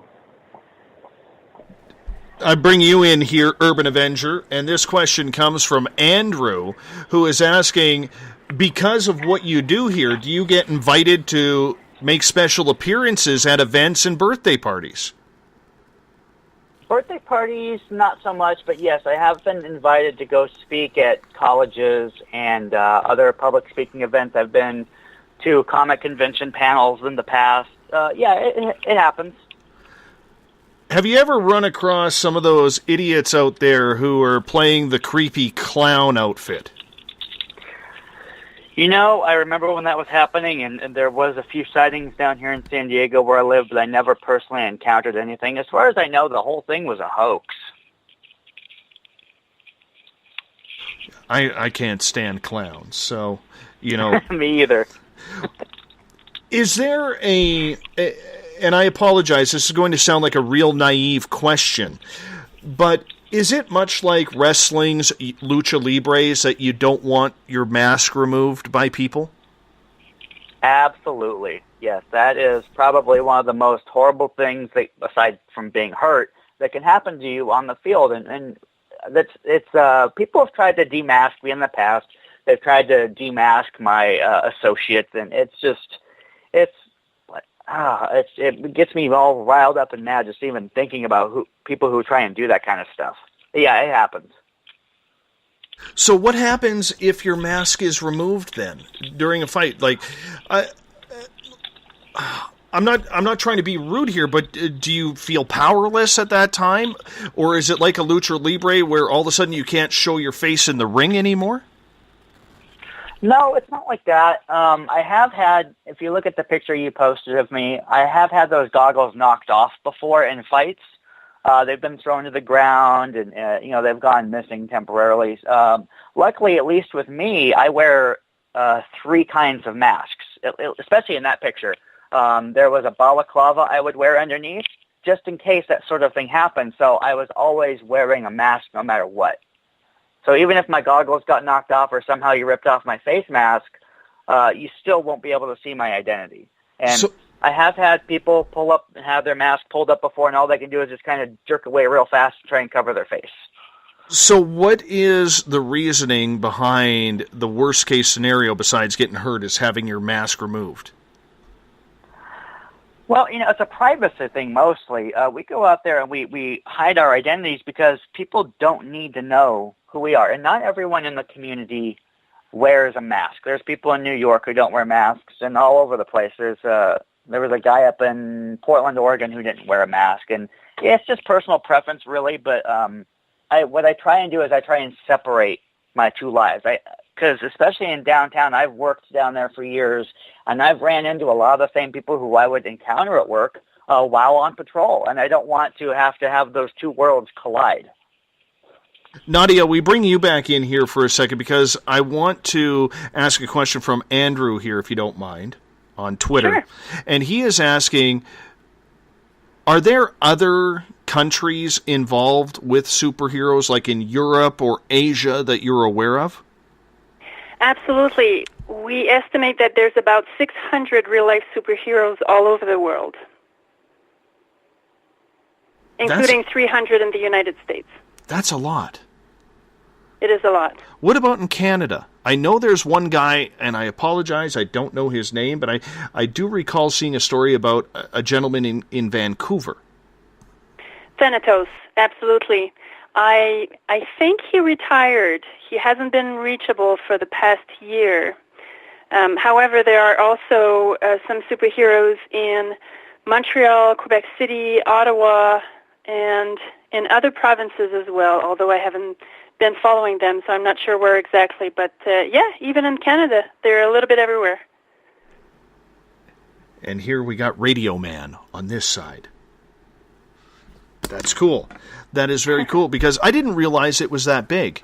So, I mean, if there is 600 worldwide, I mean, this is a very tight-knit type community. Would you say that? I would have to think about that answer. There are many superheroes who are part of the same internet forums who communicate together. However, I wouldn't be able to say that it's all of them. No, very understandable. When you were writing this book, Real Life Superheroes, at the end of it, when you look back on your piece of work, what caught your attention the most or intrigued you the most about this story that maybe you haven't mentioned yet? So, as I mentioned before, I was covering serial killers before that. And in summary, let's say the most typical type of serial killer is the one looking for power and control. And so the reason why he does that is because he has self-esteem issues, feels betrayed, etc., etc. So when he's holding someone's life into his hands, he feels very powerful. He feels like he has control over someone's life. And so he feels greater than God. That's what they say. The superhero, on the other hand, is the one who also had a very difficult childhood, or even, could be even later, that they had difficult times. And so they will want to overcompensate as well, but in a positive way. So they also do it for themselves, but they want to save people. They want to avoid innocent people to go through pain they've seen or they've been through. Does that make sense? So they're both overcompensating. One is doing it by doing something really bad, and the other one is doing it by doing something what many of us will consider something good. We're down to literally our last 6 minutes of tonight's show with you guys. And this just absolutely flew right by. And I told you it would, and we could probably go another 4, 5, 6 hours in regards to this. So I would like to, in the future, in 2018, extend the invitation to have all of you back, if you wouldn't mind, because this has been such an... I'm going to tell you right now, probably one of the most intriguing topics that we've ever dealt with. I honestly didn't know that it was this serious. So thank you so much for bringing this topic to our listeners' attention. I really appreciate that, Nadia. Thank you for having me. Absolutely. I want to bring Urban Avenger back on here for a minute, if you don't mind. And then Motormouth, I'll ask you the same question in regards to this, but there's a lot of people, because we talk about the strange and weird on this show, from ghosts to UFOs and aliens and things like that. Do you ever have to deal with anything strange or cryptid that people will all of a sudden say you see someone running out of an alley and they say they've seen a monster in the alley or something along those lines? Have you ever had that? I can't say I've ever experienced that, but I am a firm believer in the types of things that you discuss on this show. We may get another listener out of this. So we're going to get another listener out of this. That's what you're saying. Basically. Excellent. We're at 140,001 now. Perfect. Perfect. Motormouth, how about you? Have you ever had to deal with any real strange cases? I mean, sometimes you hear weird noises and stuff, then you realize it's just a homeless couple having sex. Or else you go ahead and, you see someone come running out of an alleyway and stuff, and you might see a large shadow, but then you realize and stuff, it's just some beggar and stuff that the woman's just running from, and it's nothing. But every once in a blue moon and stuff, if you want into weird stuff, weirdest thing that I've ever personally come across was we were in Golden Gate Park and stuff, and we started hearing weird noises and stuff, and there were some tunnels and stuff down over towards Stanion, and we were going through there and stuff, and one of the guys decided to randomly throw on his UV light, and you could see under the UV light really weird paintings and inscriptions all under the underside. It looked like runes almost of some kind, all under the underside. I'm sure it was probably some homeless kid that did it or something of the sort. But at first we were like, holy shit, what the hell did we just accidentally stumble upon? And it was kind of trippy at first, but in the end we just kind of played it off for nothing. I'm going to ask my final question to you tonight, Motormouth, and then I'll pass it on to the other ones. Children are such an emotional attachment for most of us out there. When children see you out on the streets patrolling, and let's say they're coming home and it's late and they're with mom and dad or the movie, or maybe they see you at daytime hours or whatever it is, what happens when you're greeted by children? Urban, you want to do this or you want me to do this? Go for it, man. I'll do the same thing. Okay. I've actually had this happen to me twice. One time, actually, it's funny. It's a movie theater in the family. I was on patrol with a couple of my guys, and we were walking around and stuff. We were down in the Jack London Square area of Oakland. And we were coming around a corner, and there was this mom and his dad and his daughter and the son. And they didn't know Taylor's first and stuff. And then one of my other guys, Meet His Angel and stuff, he ended up waving He didn't say anything. He just waved, and the kids both smiled and waved back. And then everything was kind of cool, and the family just kind of walked along. And there was nothing else said. It was that simple. And so the parents, I think, were kind of weirded out. I'm pretty sure they were weirded out. But, I mean, at the end of the day, it was calm, it was cool and stuff, and the kids took something, I'm hoping, positive away from it, saying, like, hey, there's actually guys that wear costumes out there doing good things. Wonderful. Which is the whole idea of what we're doing in the first place. It's why we do it. Wonderful. And I'm curious, with you, Urban Avenger, how has the reaction from children been with you? It's been mostly positive. I mean, you get the little kids, like toddlers, who are maybe, they're a little scared and they don't understand, but you get the older kids who are maybe between like 5 and 12 who absolutely love it.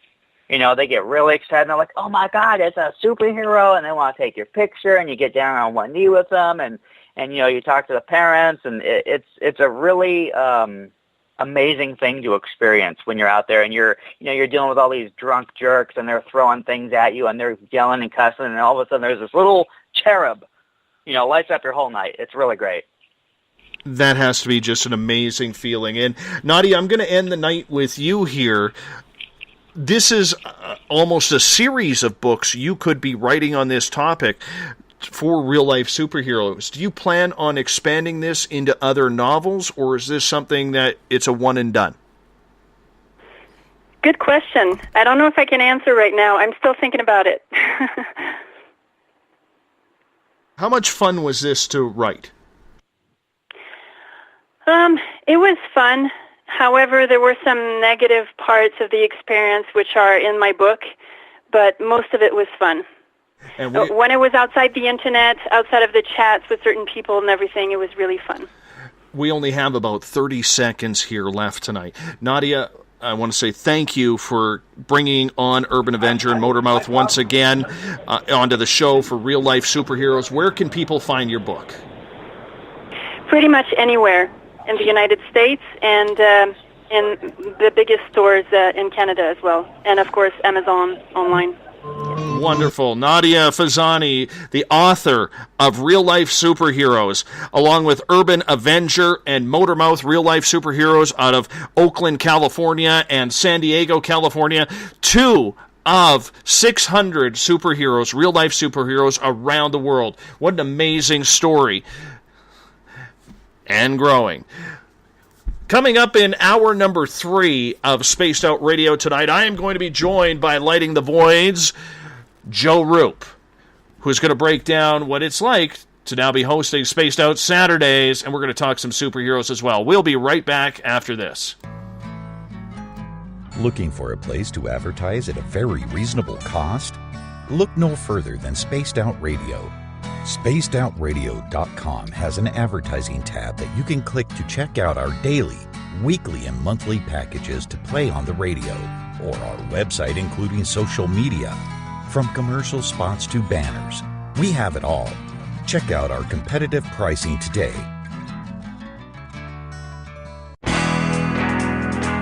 There's stories, then there's the truth. Do any of us really trust the news anymore? This is Jamie Sexton, owner of Rebel Planet News. The third Thursday of every month, I appear on SpacedOutRadio.com to bring you the truth you deserve, without mainstream media lies or alternative media fear-mongering. We'll get to the heart of the story and deliver the truth you're seeking. So come join us here for the Rebel Planet at SpacedOutRadio.com.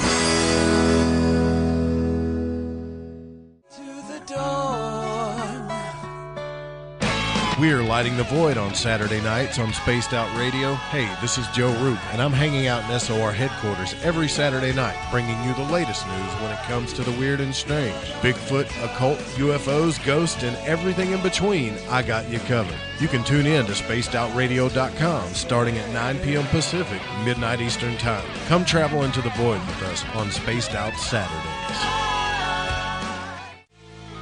Not ready for bed on Saturday night? Right after Spaced Out Saturdays, hop on over to S4 with Corey Ruiz and me, Eric Cooper from Forest Moon Paranormal. With S4, there are no limits to what we try and uncover. From government conspiracies to helping clean up the paranormal, no topic is safe on S4. We get to the heart of the matter, of the subjects you want to learn more about. So tune in on S4 starting at midnight Pacific, 3 a.m. Eastern, only on SpacedOutRadio.com. Visit purpleplates.com today. For over 40 years, the Purple Energy Plates have been delivering amazing results for their many customers. Inspired by the great genius Nikola Tesla, the harmony, healing, and energetic effects of the plates have proven over and over to be beneficial and often miraculous to thousands of customers. Check their site for daily specials and choose from their many energy products. You won't be sorry. Visit them today at purpleplates.com. Hi there. I'm Butch Witkowski, lead investigator with U4Cop. On the final Monday of every month, you can listen to me and host Dave Scott on Spaced Out Radio's Strange Days. We're going to get to the heart of the matter when it comes to what's happening out there. People are seeing and experiencing things from ET contact to Bigfoot, and I want to hear about it. Your experiences are what we investigators need to help solve these unknown mysteries. So tune in at spacedoutradio.com to the final Monday of every month from Butch Witkowski's Strange Days. This is Eric Markham, news editor for the Spaced Out Radio's The Encounter Online. We have put together a great team of writers and journalists from all over the world to bring you top-quality paranormal stories. From alien encounters to the latest conspiracies, you won't find any of that fake news here. True stories and top-notch reporting as we look to bring these experiences to the mainstream. The Encounter Online, only at spacedoutradio.com. Do you want to know the truth? Do UFOs exist? Are aliens real? Are the governments hiding the biggest secret in history? We're UFO seekers, and we're on a hunt for the truth. Subscribe to our YouTube channel and follow along with us as we journey across the United States, visiting UFO hotspots and alien hotspots, trying to document the UFO phenomenon. Catch us on Spaced Out Radio every third Monday of the month as we discuss Area 51, UFOs, and more. And also, don't forget to subscribe to us on YouTube. Become more intimate and interactive with Spaced Out Radio. Join our Space Travelers Club with your new membership. For $5 a month, we'll provide you with special access to the website, monthly prize draws from books to psychic readings, along with monthly newsletter, private interviews, and more. Sign up today to be part of Spaced Out Radio's experience. Don't have time to listen to Spaced Out Radio live? Wherever you are, the car, the office, the shower, or even if you're traveling, we're right here for you. Each Spaced Out Radio show can be found on iTunes, TuneIn, and on our YouTube channel, Spaced Out Radio Show. It's the perfect way for you to catch up on our shows. For more information, just head over to our website, spacedoutradio.com, and tune in to us today. There's a lot of strange going on in this world, and we can help you find out what's going on with you. Paranormal, cryptids, UFOs in the sky, aliens in your bedroom tickling your toes. We have the investigators you need to find out the answers you deserve. All you have to do is head to spacedoutradio.com. Your information is 100% confidential. The SOR Sightlines report. It's free, and we're here to help. You hear footsteps in the empty room above you. A rocking chair begins rocking by itself. Don't be afraid of the things that go bump in the night. Reach for Spirit Storybox, the iPhone app the Huffington Post UK called the only ghost hunting app you will ever need. Spirit Storybox. The spirits are telling their stories. It's Cosmic Sundays with me, Elizabeth Anglin, in Cosmic Passport. Let me take you down a 3-hour spiritual journey where we will get into everything from ET contact to Psychic Sundays. It's a journey of listening and learning together with some of the best professionals in their fields. You can tune in to Cosmic Passport at spacedoutradio.com every Sunday, starting at 9 p.m. Pacific, midnight Eastern.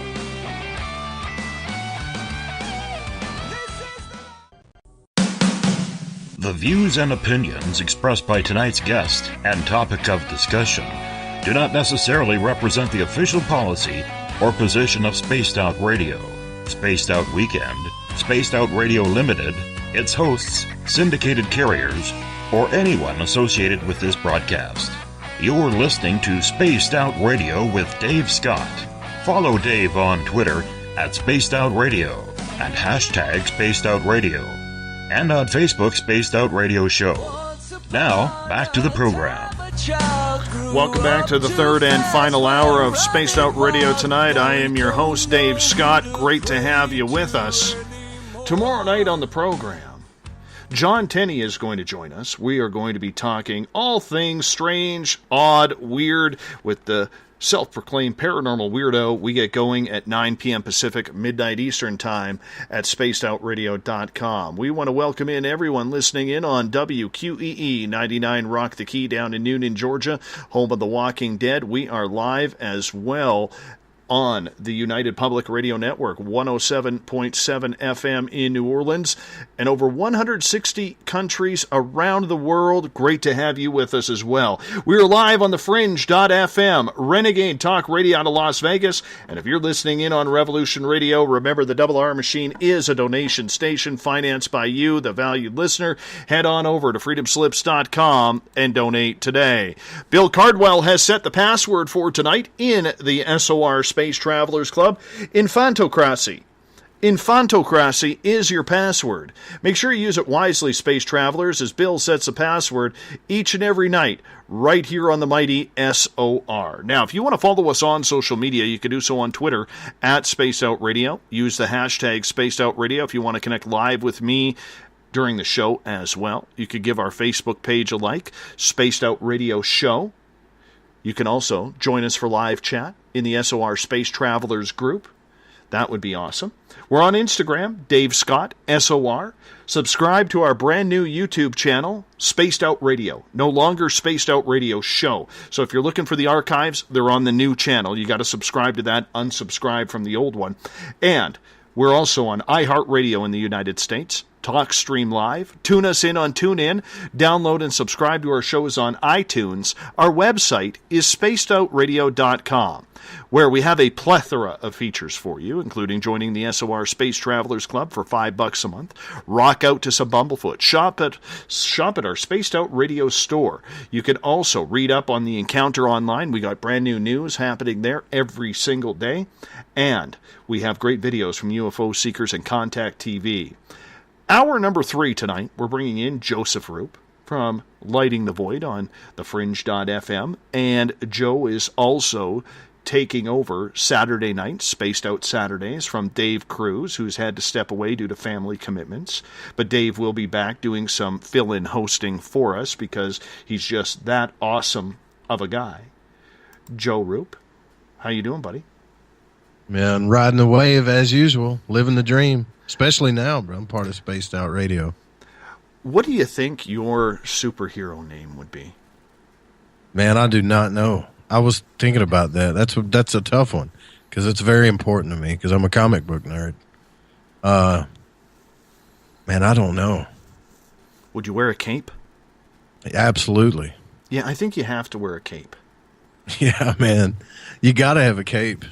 I kind of like I don't know if you're familiar with The Watchmen, but I kind of like that guy that's almost looks like Batman in The Watchmen. He's got a pretty rad suit. You know what? We just had, for those just tuning in, you missed out on the first 2 hours, so either go to iTunes or our YouTube channel, Spaced Out Radio, to listen in to author Nadia Fezzani, who wrote a book about real-life superheroes, and there are over 600 around the world, 300 alone in the United States. And we had Urban Avenger out of San Diego and Motormouth out of Oakland, California on the show. These guys are intense. They take it very seriously, what they do. And you know what? I commend them for it. The harassment that they take from the public, that they are trying to protect people from, I don't know if I would have the intestinal fortitude to actually do that. Could you go out on the streets on a nightly basis dressed up like a superhero, and when people start throwing insults or throwing things at you, could you handle that? Sounds like fun, really.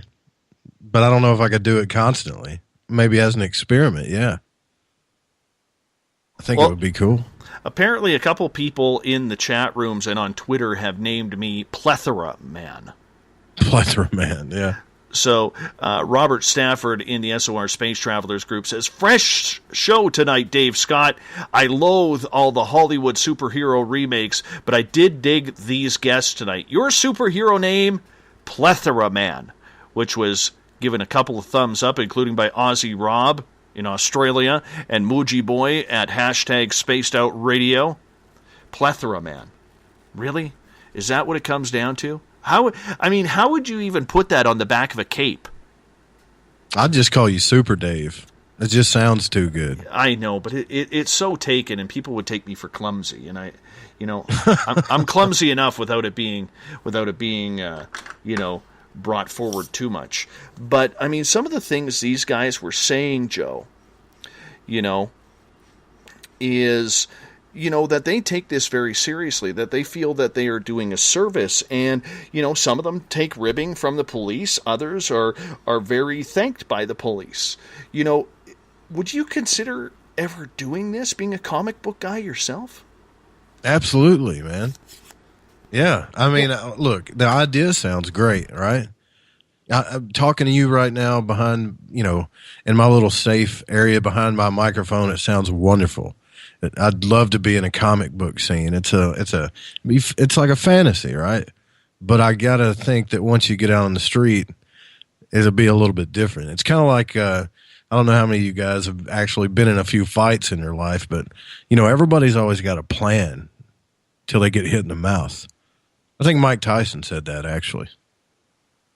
No, and that's a very good point, because there's always going to be people out there who are challenging you, who are wanting to start stuff because they want to play. They've had a few drinks and they want to play hero in front of their buddies, or maybe they're thrown out of a club for just being ignorant, and they're high on the testosterone levels that happen at that point.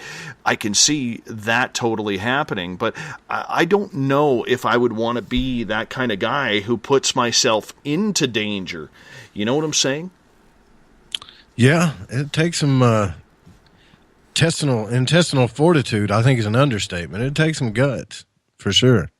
Yeah, but there's a lot of I post a lot of stuff on my Facebook feed of crazy police violence. It's ridiculous. But you got to think about it, man. You're asking these dudes to go out into some of the worst beats in the country, night after night after night. The negativity, negativity is an understatement. They're around, what it does to their psyche. You could see why some of them go off the handle, why they just beat the mess out of people sometimes, You'd probably get that way after a while, after you're around that much negativity and that much violence. So if you, being a comic book guy, were to design your own outfit, we haven't figured out a name for you yet, but what would you be packing? What would be your ultimate weapon?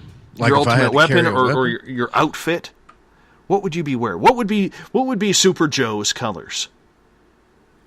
Well, man, I'd like to say that they would be probably a very dark midnight blue with a little black and blue, probably super dark blue, I would say. Yeah. See, and then I would go with Spaced Out Radio colors, because I love the red, black, and silver combination. Yeah, it does look pretty cool. Yeah, it would be badass. It totally would be badass. What about weaponry? What would be your go-to item? That's a tough one. Being a Southern fella, I would have to have a scatter gun with rock salt, I would think. Because I'm not into killing people unless you have to, I guess. But probably a sawed-off scatter gun with rock salt, I think, would be my favorite thing. I know it sounds cliche, but I'm thinking of all the weaponry here that's illegal in Canada. And I honestly believe that I'd probably have to carry a hockey stick. That's probably it. I would have to carry a hockey stick or something, so that way I don't get busted by the cops. Because everything when it comes to carrying weapons around here is illegal.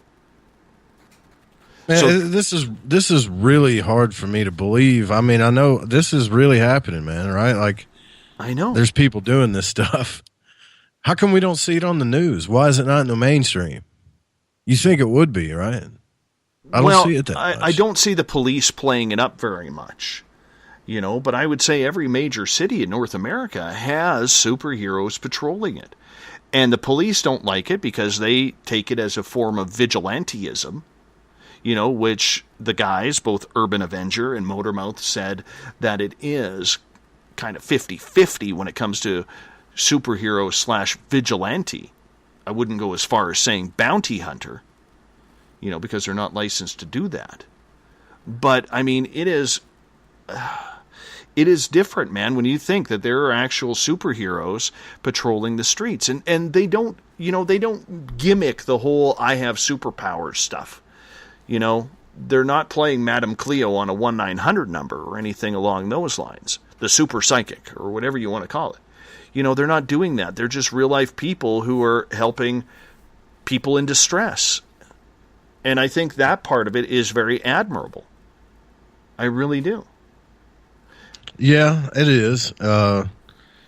But then again, I'm not, this is going to sound so anti-Joe, you're not going to believe this, but I have this thing about going against, okay, it's kind of weird. It's like a catch-22. I don't trust the government, right?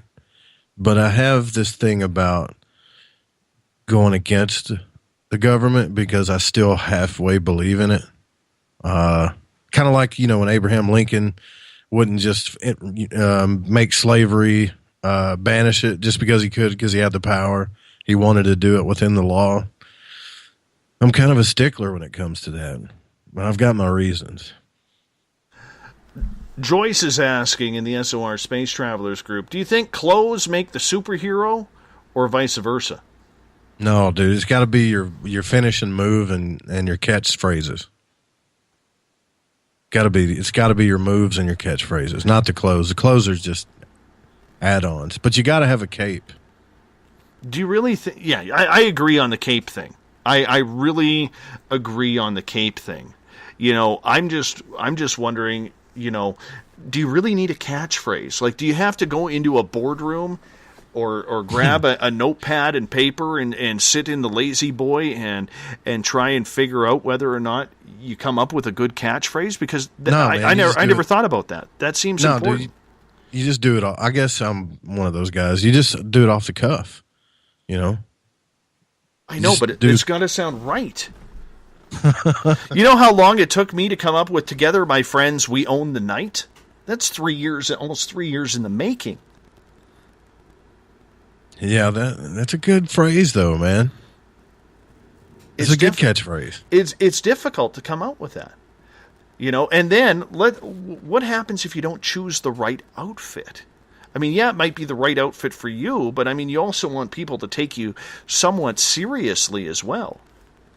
Well, another thing too with that is the comic books and the movies, everybody's always ripped to shreds, and the women are super hot and the dudes are super fit. And in the real world, if most of us put on spandex, it's not going to look too good.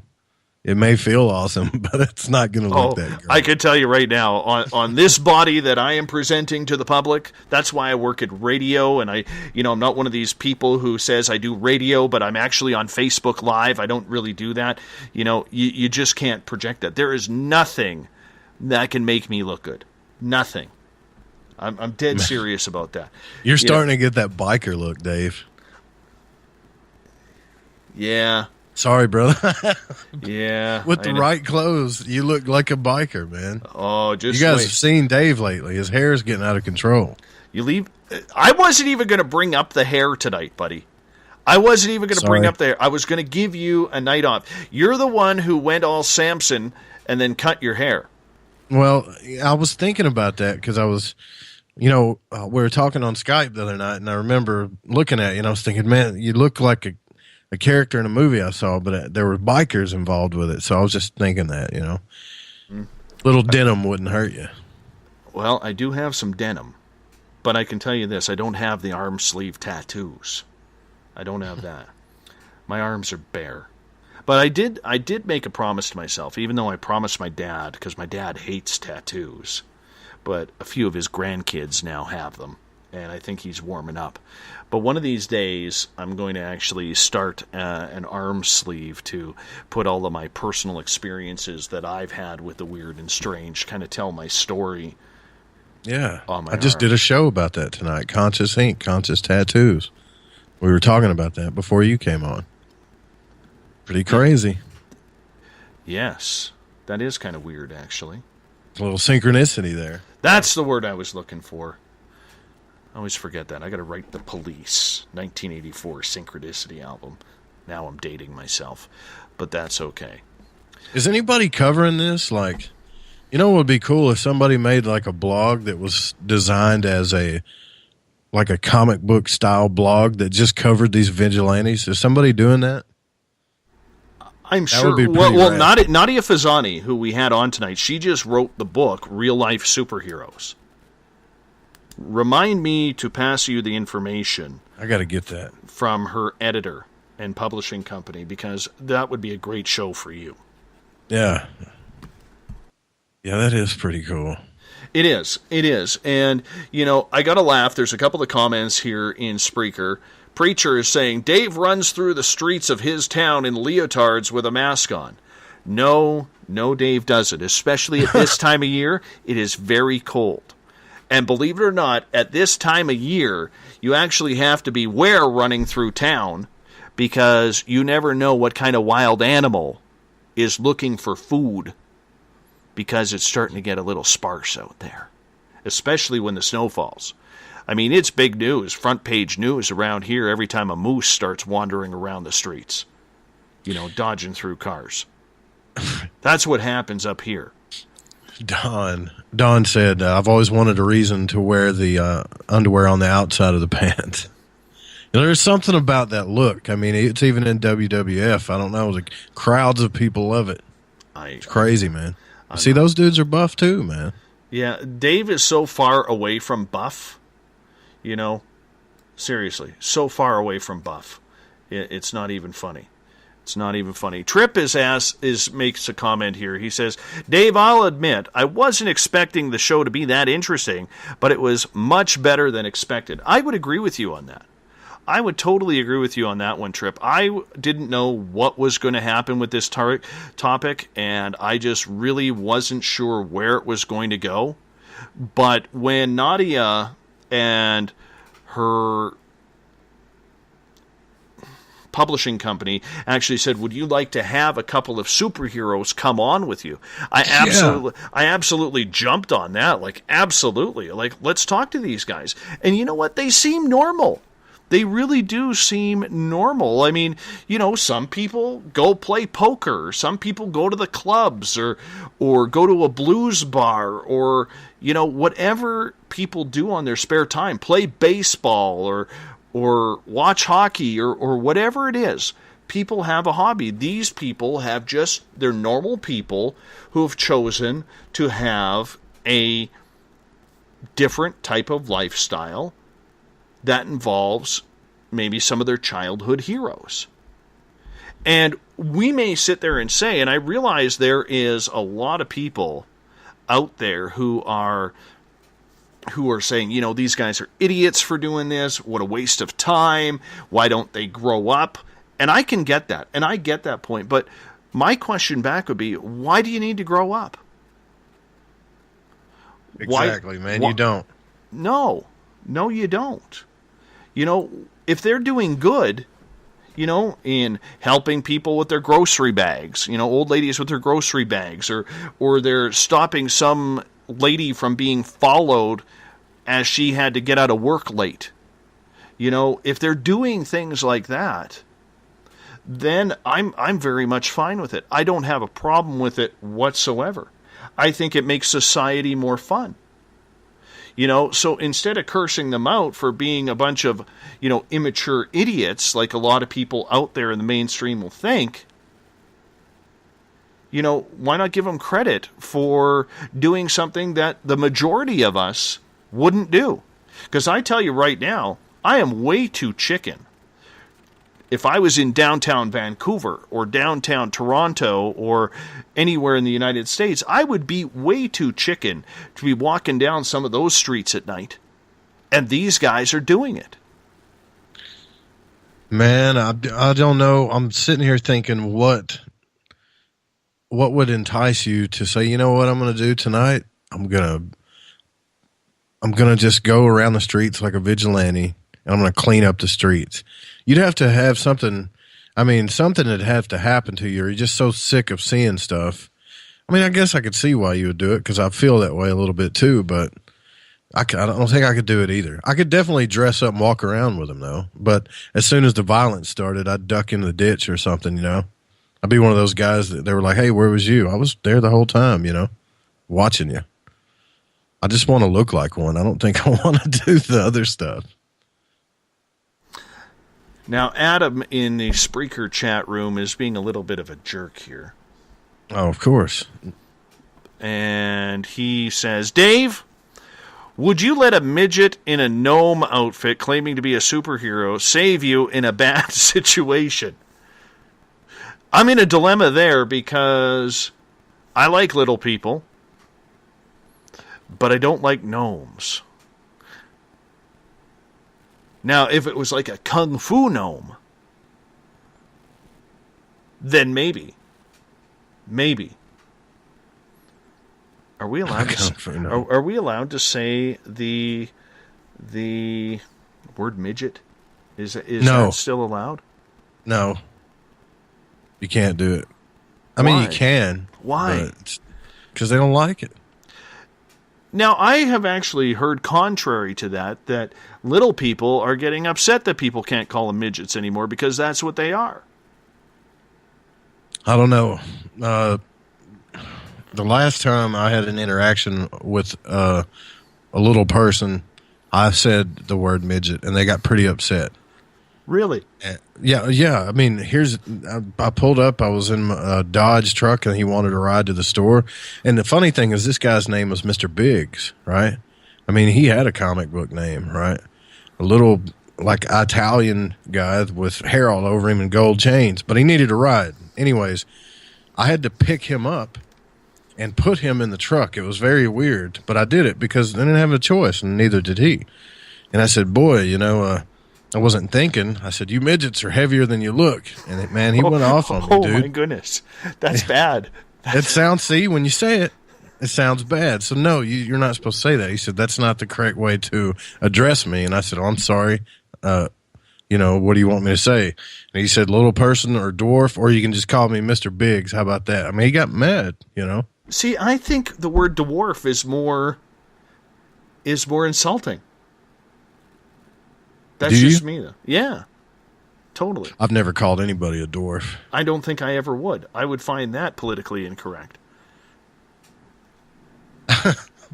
I don't know. This is making me feel weird talking about it, man. Me too, man. Me too. Oh, by the way, Dawn in the Spreaker chat room is hitting on you because she says Joe's superhero name should be the Velvet Voice. The Velvet Voice. The Velvet Voice. That might be cool, but I don't think it's gonna. I want to see anybody down. I want to see your trunks for that, man. I want to see your trunks for that. As long as there's a cape, I'll wear anything. As long as I get to wear a cape. You go like Nacho Libre? I would, man. Yeah. Trip is asking, would you call guardian angels superheroes? I'm assuming the people that, you know, walk the streets in a guardian angels type gang. You know, one of those good gangs that's out there. Or I don't know if he's talking about that or not. I would assume so. I would call them superheroes because they're out there helping, doing good. So I totally would call them that. Have any of these people been arrested? I mean, and you know, the police. Is there any counts of them being arrested where we can see what they look like? Okay. Well, there are messages and topics out there where people have got themselves in hot water with the police by doing a little bit too much, you know, and getting a little too involved, and maybe that's due to ego or the police not understanding what they are up to. But yes, some superheroes have been handcuffed and arrested, but they're usually released right away. Interesting. I figured they would be angry at him, you know. But I have helped out a policeman before, and they were pretty appreciative of it, actually, you know. It was at a concert, and they were trying to arrest this guy, and this guy was really working the cop over. Like, and it was one of those fights. I couldn't believe it. I was watching. It was one of those fights where people were just kind of swinging, you know. And the cop was he was undercover at a concert, actually out there trying to bust people for drugs. And I saw his badge on his concert. Come on, I'm telling you, man, it's a concert. That's where they go. That's like a toothbrush and toothpaste. It was an outside concert at Barton Coliseum. I believe we were watching. Ridiculous. Yeah. And he was squabbling with this guy, and I couldn't watch it anymore. And I just asked him. I said, "Hey, man, do you need my help?" And he was like, "Please." And I just kind of did a little jiu-jitsu move and sat on him. And I felt bad, you know. You know what? I gotta say something. This is what pisses me off about Vancouver. Okay? You go to a concert in Vancouver now, and all you'll see in the concert is the big cloud of marijuana smoke. Right on. You know what I'm saying? And I have no problem with people indulging in extracurricular activities such as that. I really don't. But it's funny because the security guards will throw you out of the facility if you light up a cigarette. Really? So when I went to GNR back in September, this guy had some wicked good stuff behind me. I got stoned off of it, you know, because he was kind of blowing it I was a row below him, and he's kind of blowing it in our direction. Kind of hard not to get the secondhand quality. And it was good stuff, right? You could just tell. It was very good stuff, you know, and I thanked him for that because it was a free high, and I'll take that because I don't usually partake in such indulgences. But you light up a cigarette, you would swear that someone has just set off a bomb in the building. Yeah, throw you right out. I don't even know if I want to go down that road. I can't. I understand why people don't like cigarettes, but good grief, man. I mean, there's been a crazy attack on smokers here lately. And, you know, if you're out in a public place, no matter where you walk to have a cigarette, you know, I'm kind of old school American. I like to have a cigarette every now and then, you know. You go out and you have one, they'll give you that look and just kind of look at you like you're trash and just cough even though they're not breathing, they're breathing fresh air, you know. It's annoying. But then again, we all have our own things, you know. I know. It's the debate that will go on for a long, long time. By the way, Dawn says she was not hitting on you. She's now blushing. Sounded like a hit-on when you said the velvet voice. Velvet and romance pretty much equate to each other circa 1977 or somewhere around there. You know, it's you know. Were you even born in 77? No, I was born in 82, so I'm 35. You young punk. Yeah, well, that's good though. I still get carded for cigarettes sometimes, believe it or not. Mm-hmm. Yeah, what's that like? What's that like? Everybody hits on me. You know what? I can honestly say that I actually had my first experience about a year ago where me and my little guy were walking. We were in this store, and, you know, one of the stores here in town actually has this big dragon up top, like a kite-type dragon, and he loves it. And every time we walk by that store, he always wants to go in there to see the dragon. And I actually got pulled in and said, "Oh, is this your grandson?" And I was like, "No! It's my boy! It's my boy! How old do I look, man?"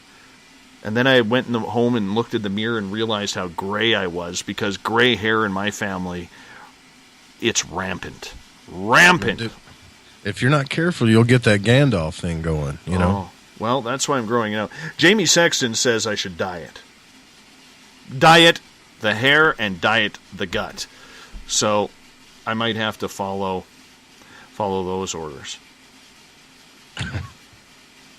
Jamie Sexton, what an interesting fellow. He is a great fellow. You know, the Rebel Planet here every third Thursday of every month. Very knowledgeable, very politically incorrect. Yeah. Love the guy. Absolutely love the guy. Rachel's trying to get her little person friend to come in and see if he or she will talk to us. Oh, that's cool. That would be actually kind of cool. Are you going to fix this debate that we were talking about earlier that way? Or? Well, I don't. You know what? That's a dangerous topic. That's a dangerous road because everybody today gets offended over something.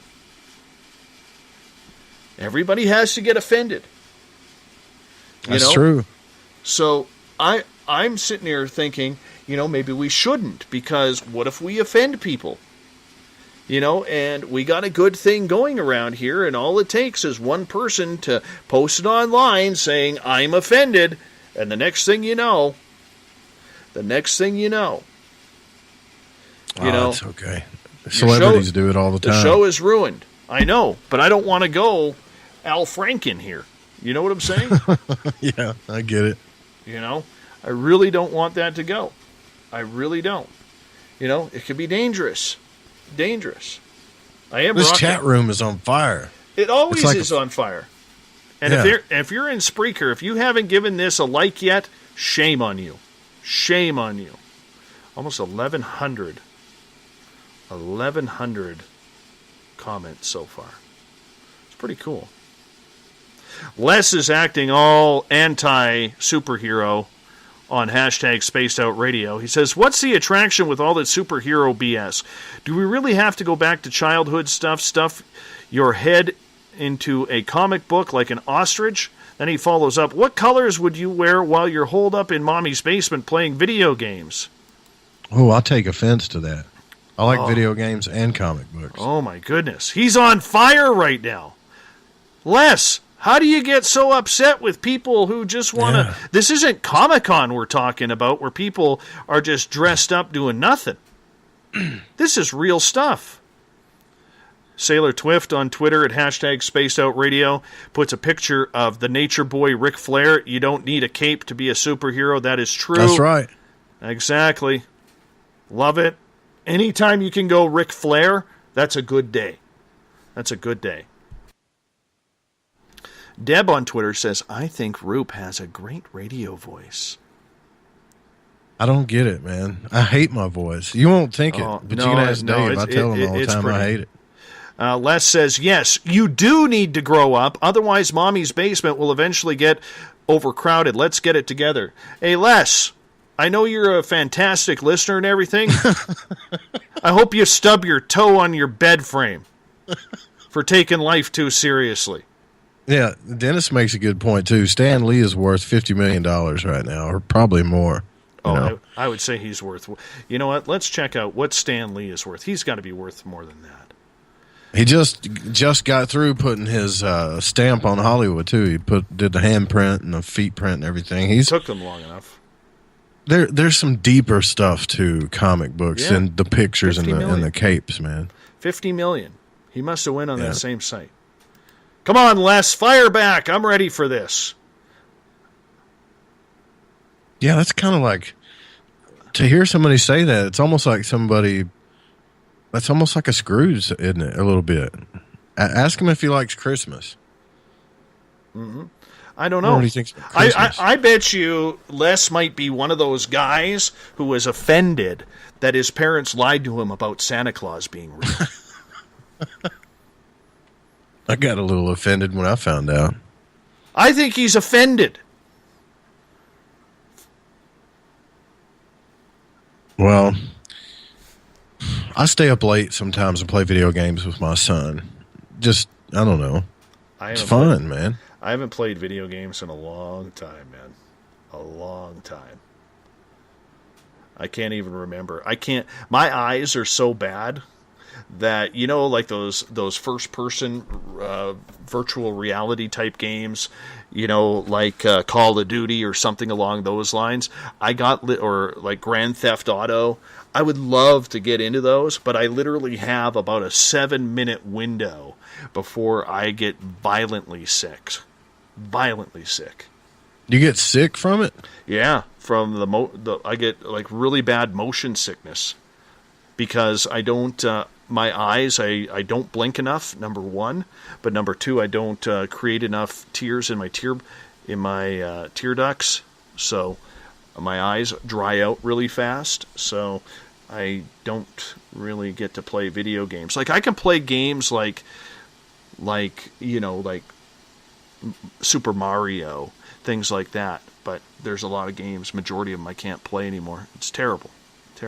I still play Pac-Man. I have a bunch of old arcade games I play. I think the play was better with the older games. I agree. Look at us, man, talking about superheroes, video games, and comic books. This is something new. I think it's fun, though. Exactly. I'm still waiting for Les. Maybe Les tuned out. Come on, Les. Maybe I should tweet him. Should I tweet him? Yeah, I guess. I don't know. I hope you didn't hurt his feelings. He'll be back. Andrew at Twitter says, I know 2 little people who swim at the pool I swim at. I call them by their names. Yeah, that's all you can do. That's the safest thing you can do. Absolutely. Just say their name. I'm trying to think. I would probably get offended if someone called me little people, midget, dwarf. I don't think I would like any of them. You're an offended kind of guy. I get offended too, yeah. Yeah. A little sensitive sometimes. You're an offended kind of guy. Dawn is asking, Dave, do you get sick if you're not driving? Yes, I have to drive now. I do have to drive. So, otherwise I do get car sickness now. Did you ever try the 3D TV with the 3D glasses? Because if you have problems with that, that would really mess you up. No, 3D doesn't seem to do it for me. It's just like these first-person video games where there's a lot of quick movement in the screen that's not natural. You know what I'm saying? Well, when they come out with that, you were talking about that the other night. I think during the round table, when they come out with the virtual reality reenactments of alien abductions and stuff, that's going to be cool. Need to do that. That'll be really interesting, to be honest. Really interesting. Very interesting indeed. So, let's get to you here for a little second. For those of you who don't know, Joe Roop is taking over Spaced Out Saturdays for Dave Cruz. Dave Cruz had to step down because he needs to spend a little bit more time with his family right now. We're never, ever going to complain about somebody making a great decision like that to spend more time with the family. And, Dave will be coming in the odd time to, do some fill-in hosting because we definitely wanted to keep Dave around these parts, and he's an important cog of what we are doing around here. And, but with you, Joe, for people who don't know you or maybe haven't listened to you on Lighting the Void at thefringe.fm, what are you all about? How did you get into this? Well, I got into this through, it started out in spirituality is where it started, the esoteric. I was decoding things and grabbing every book from the library I could and started making my way towards the esoteric sections of the library. And then this was like in my 20s, and I started tapping into late night talk shows and even podcasts and stuff. And I started, I don't know, man. I just became attracted to all of it. And I would say within the past 5 years, I've started to get interested more into the connection between that and science. And especially when it comes to ufology. So that's pretty much what I'm all about now. I mean, I love late night radio. The second I started listening to it, I couldn't put it down.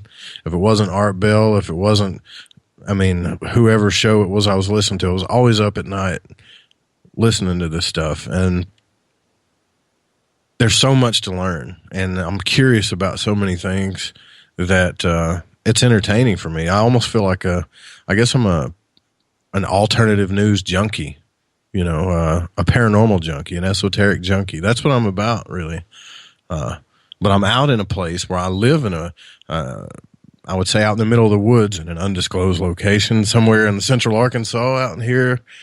And I didn't find too many people that wanted to talk about it. So that's why I found my crowd on the internet, you know. So explain where or what direction you're going to be taking Spaced Out Saturdays. Well, Spaced Out Saturday is, you know, when I was doing Lighting the Void, I would have a lot of people say in the chat room on that show, you need to do a 3-hour show. These shows are ending too quick. And I was breaking into ufology. You know, I had a lot of people in the esoteric on the show, scientists on the show, and my curiosity for ufology is starting to kick in. So this is all kind of working perfect. So I'm really studying into that. And I'm not saying it's all going to be about ufology, but I plan on going into that realm a lot more on Saturday nights, and trying to find. That's right. Come over to the dark side. Come yeah, over to and the UFO side. And I'm trying to find the. I don't know. I've learned a lot from you about being a journalist, so I'm looking for the next big story. That's what it's going to be about. Doesn't mean I won't have guests on that are big time people and anything like that, because they're part of it, of breaking these new stories. But that's what I want it to be about. I'm hoping I can break something loose here on Spaced Out Saturday. I think you're going to do a great job. And, you know, we do a lot of UFO stuff on here and try and break some news. I actually, speaking of which, and I'm not trying to make this about me here, because that's not really what this is about. But everybody knows around here I've kind of been on the, you know, let's get to the truth with the Tom DeLonge thing. Mm. And so he put out a point on his Facebook account that one of our listeners, Dennis, tipped me off to yesterday, saying that they plan on, the To the Stars Academy plans on releasing a bunch of real UFO videos and, you know, taking them out of top secret and bringing them to the public. So I sent DeLonge a tweet last night, and I said, you know, along the lines of, does this mean you're going to actually open up to the media now rather than stay with your secular crowd? I couldn't believe I got 7,600 followers on Twitter. Now, I realize it's not a lot. I didn't get one single reaction to that, and DeLonge never responded. Well, there you go, man. I mean, that's that guy's protected. What are you going to do, you know? I don't think he can say anything without somebody else to say so now. He's put himself into that ring. Well, I do find it funny because he used a hashtag that a certain late-night radio host uses. What is that? What do you use? Hashtag Game Changer. Ah, well, you know, that's a safe show. Well, I mean, let's be honest. I realize that. And I don't, you know, I have nothing against that other show, right? What I am against is biased media attention. That's what I don't like. Are you in the bathroom? No, man, that's not me. Sounds like you're like there's water running or something. That's not me. I hear it too, but it's not coming from here. All right. I'll mute my mic just to prove it. Maybe it's coming from my area. Sounds like it's coming from your area. Actually, I was going to say something to you about it. I know what it is. Mrs. SOR is having a shower upstairs. That's what that is. I had to take my earpieces out because literally in the old log cabin here, which is, you know, the drain pipes actually go along the walls here. I've got them all covered up and make them look like wood that we're in an actual wood log cabin. But I'm shaking my fist at Mrs. SOR right now. Shaking my fist. That's terrible. Who does that? Dude, I just had to do a show with Lisa Beretta, and she couldn't help it. I mean, her computer was humming the whole time, and just one of those things, man. You're trapped. You can't go yank her out of the shower. That would be some great radio, though. A-Hole Skeptic says at hashtag Spaced Out Radio, it's not an eye moisture thing.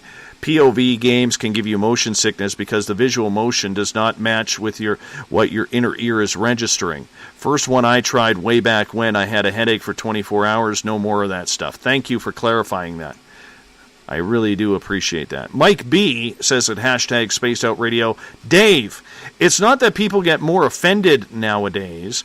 It's that people are less tolerant of douchey people. I don't know about that. I don't know. Is that a sly? What about Screaming Lady when Donald Trump got voted in? You know, no! Where everybody thought she was going to morph into the Incredible Hulk or something along those lines. So my tweet to DeLong was, hey, at Tom DeLong, with the new hashtag UFO vids you are releasing for the at To The Stars Inc., are you going to grant media requests, or will we continue to have our requests denied in favor of your slight few media friends? Asking for my 140,000 nightly listeners. Hashtag Spaced Out Radio. Interesting, eh? Well, I'm not even going to touch that. You know, I don't think I've given up on that after I sent out an email and they emailed me back and said I'm emailing the wrong person. I emailed the right person. I haven't heard nothing. I'm just, I kind of know the story of what's going on there. You're not going to see that guy on any shows that's not safe for him to go. He tried it with Rogan because he didn't have a choice because of Rogan's got such a great audience. And I'm sure Rogan blindsided him a little bit, but he won't be back on there, you know, probably not anytime soon. But he's only going to go on the safe shows, man. That's just the way it's going to be. I realize realize going to that. Respond to the safe people too. Yes, but man up. Man up. Okay? Stop bragging and man up. Take the tough questions. Right? Don't sit here and call people out and then you don't even man up yourself. Okay? The problem is people in DeLong's position who have, you know, pretty much been catered to his entire professional life, because let's face it, rock stars are very catered to. They get used to that. But you've delved into a realm where the entire, I mean, he'll brag that the entire world, everybody on this planet is affected by this. So talk to people about it. At least you got an email back from them. You know what I'm saying? At least you got an email back. I didn't even get an email back. I'm a month and a half in. I'm kind of cranky about this. Listen, when it first came out, if anybody from his crew listened to your shows that you had about the subject, I'm sure they know where they stood, you know, anyways, just being honest, you know. But that was only after I did not get the interview request. I rarely on this show my personal opinion side because I don't think that's fair to our listeners. Right. I really got you don't. on that. I really don't. How many times have you actually heard me take a stance? Well, besides maybe a couple of, and I know Sailor Twift at hashtag Space Out Radio will bring this up, maybe besides the fact of, you know, a couple of ghost people who are involved with a certain group who don't do anything with their evidence. And literally I cracked a beer. I was so frustrated I cracked a beer on the air. You know, but rarely will I, unless we're doing like a roundtable discussion, will I bring my personal opinion into this because it's not about me. It's about what affects the audience. What is it about the audience that is going to affect them? DeLong's point of view is this is going to affect all of mankind. So talk about it. Man up. Stop hiding behind Leslie Keane at the Huffington Post. Linda Moulton Howe. Your friends at C2C or hashtag Game Changer. You're not going to get much respect. You know what I'm saying? Yeah. I mean, am I wrong or am I just being a jerk about this? I don't know. Fill me in. Help me out. I don't think you're being a jerk. I think you're just frustrated with the whole thing, man. I mean, let's be honest, you know. For the past month, we've heard a lot of shows from a lot of frustration from Spaced Out Radio, all around the whole crew. And it's because when you go down the road to Verity and you're trying to do things right, you start getting popularity, which you're obviously getting, you're going to run into some clash, man. It's just going to happen. You're going to be... I agree with that. It's either you're going to cave and do the same thing, or you're going to have to keep fighting the whole time. There's nothing you can do about it. The one thing I can say is I've never been a prick to somebody on the radio. I've never been a prick to someone on this show. So if their media person did their job and actually listened in, they would notice that. Yeah, and I do notice that about you too. You're really good at, even when you don't agree with me, you're guest, and you don't even position things like you don't agree. You'll just ask a question from a different point of view, and that's what a good host does. I don't think that if Tom got on your show or anybody from his crew that you would just grind them out. I wouldn't do that. So I agree with you on that. That's not fair to the guests, because they're dedicating their time to your audience, and you have to be able to balance that. Andy from Australia says, Joe Rogan was rude to Tom on the show. I watched on YouTube, showed DeLong no respect. Not cool. I'm going to defend Joe Rogan, and I'm not a Joe Rogan fan, okay? I really am not. But I'm going to defend Rogan on this one.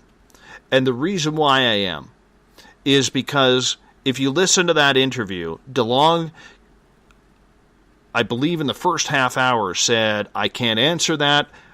I don't know. I can't tell you, at least 37 times in the first half hour. I can tell you off air, but I can't tell you, Yeah, I can tell you off air, and this is a guy who we are entrusting, or who wants the entire world to entrust with their future. And their money. Yeah. He's the guy saying, hey, donate $200 to me. By the way, your $200 immediately falls to a $5 value share. And by the way, I'm not going to tell you what your money is going to. And if we do build the spaceship, even though you're an investor, you don't get to ride on it. But then again, we could say things about every taxpayer, because I would love to fly in a military jet. And they're just not going to let me do that. Now, Rogan will be the only guy that has actually put him to the test, and that's the last you'll ever see of that. So at least somebody did it. Maybe it wasn't as pretty as everybody would like, but at least somebody did it. And I hope it scared him. Because he has to answer. And he's dodging the answers. Now, I do want to preface to people, okay?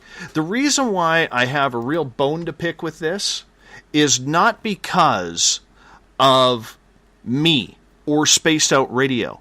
Nothing to do with me or Spaced Out Radio. What it has to do with is the fact that all of you out there are getting screwed. You may not know it, but you are. You're getting screwed. Right? And that's why we're on it. Like A-Hole Skeptic at Twitter at hashtag SpaceOutRadio says, Dave, time to let it go. No. As a journalist, there are certain things you just don't let go. This is one of those topics. So stubborn, Dave. I know. It's the Canadian in me. I'm going to put my cape on, grab my hockey stick. I'm going to march down to California, San Diego, and go protest and hold a placard in front of his driveway and say, I'm upset. That's what I'm going to do. I'm going to protest. Joe Roop, thanks for coming on for this next hour. Really look forward to you coming on Spaced Out Saturdays on Saturday night. We got a brand new intro for you from Bumblefoot.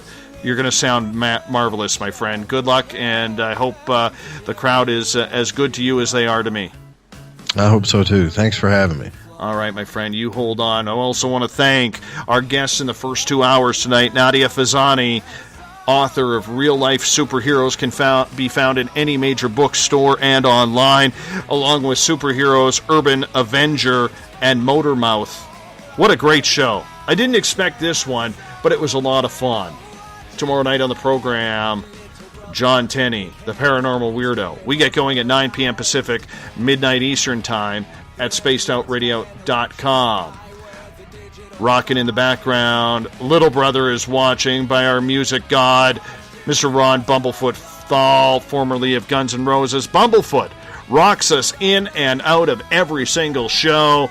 He is our resident guitar god. We thank him for the great tunes he provides to the mighty SOR. I want to say thanks to my great team who's been kicking ass and taking names in helping me put this thing together. All the writers for the Encounter. Make sure you check that out. Don't forget to follow us on Twitter at Spaced Out Radio, on Instagram, Dave Scott SOR, and we're all over Facebook as well. We're easy to find. Just type in the search Space Out Radio. We are right there.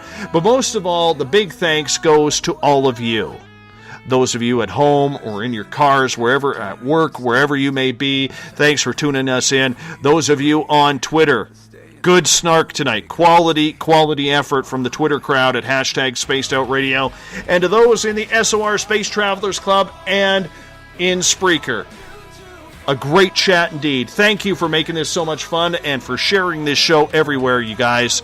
Because together, my friends, we own the night. We'll talk to you in 21 hours from now. Mr. Bumblefoot, we need a favor. We need you to take us home. Good night.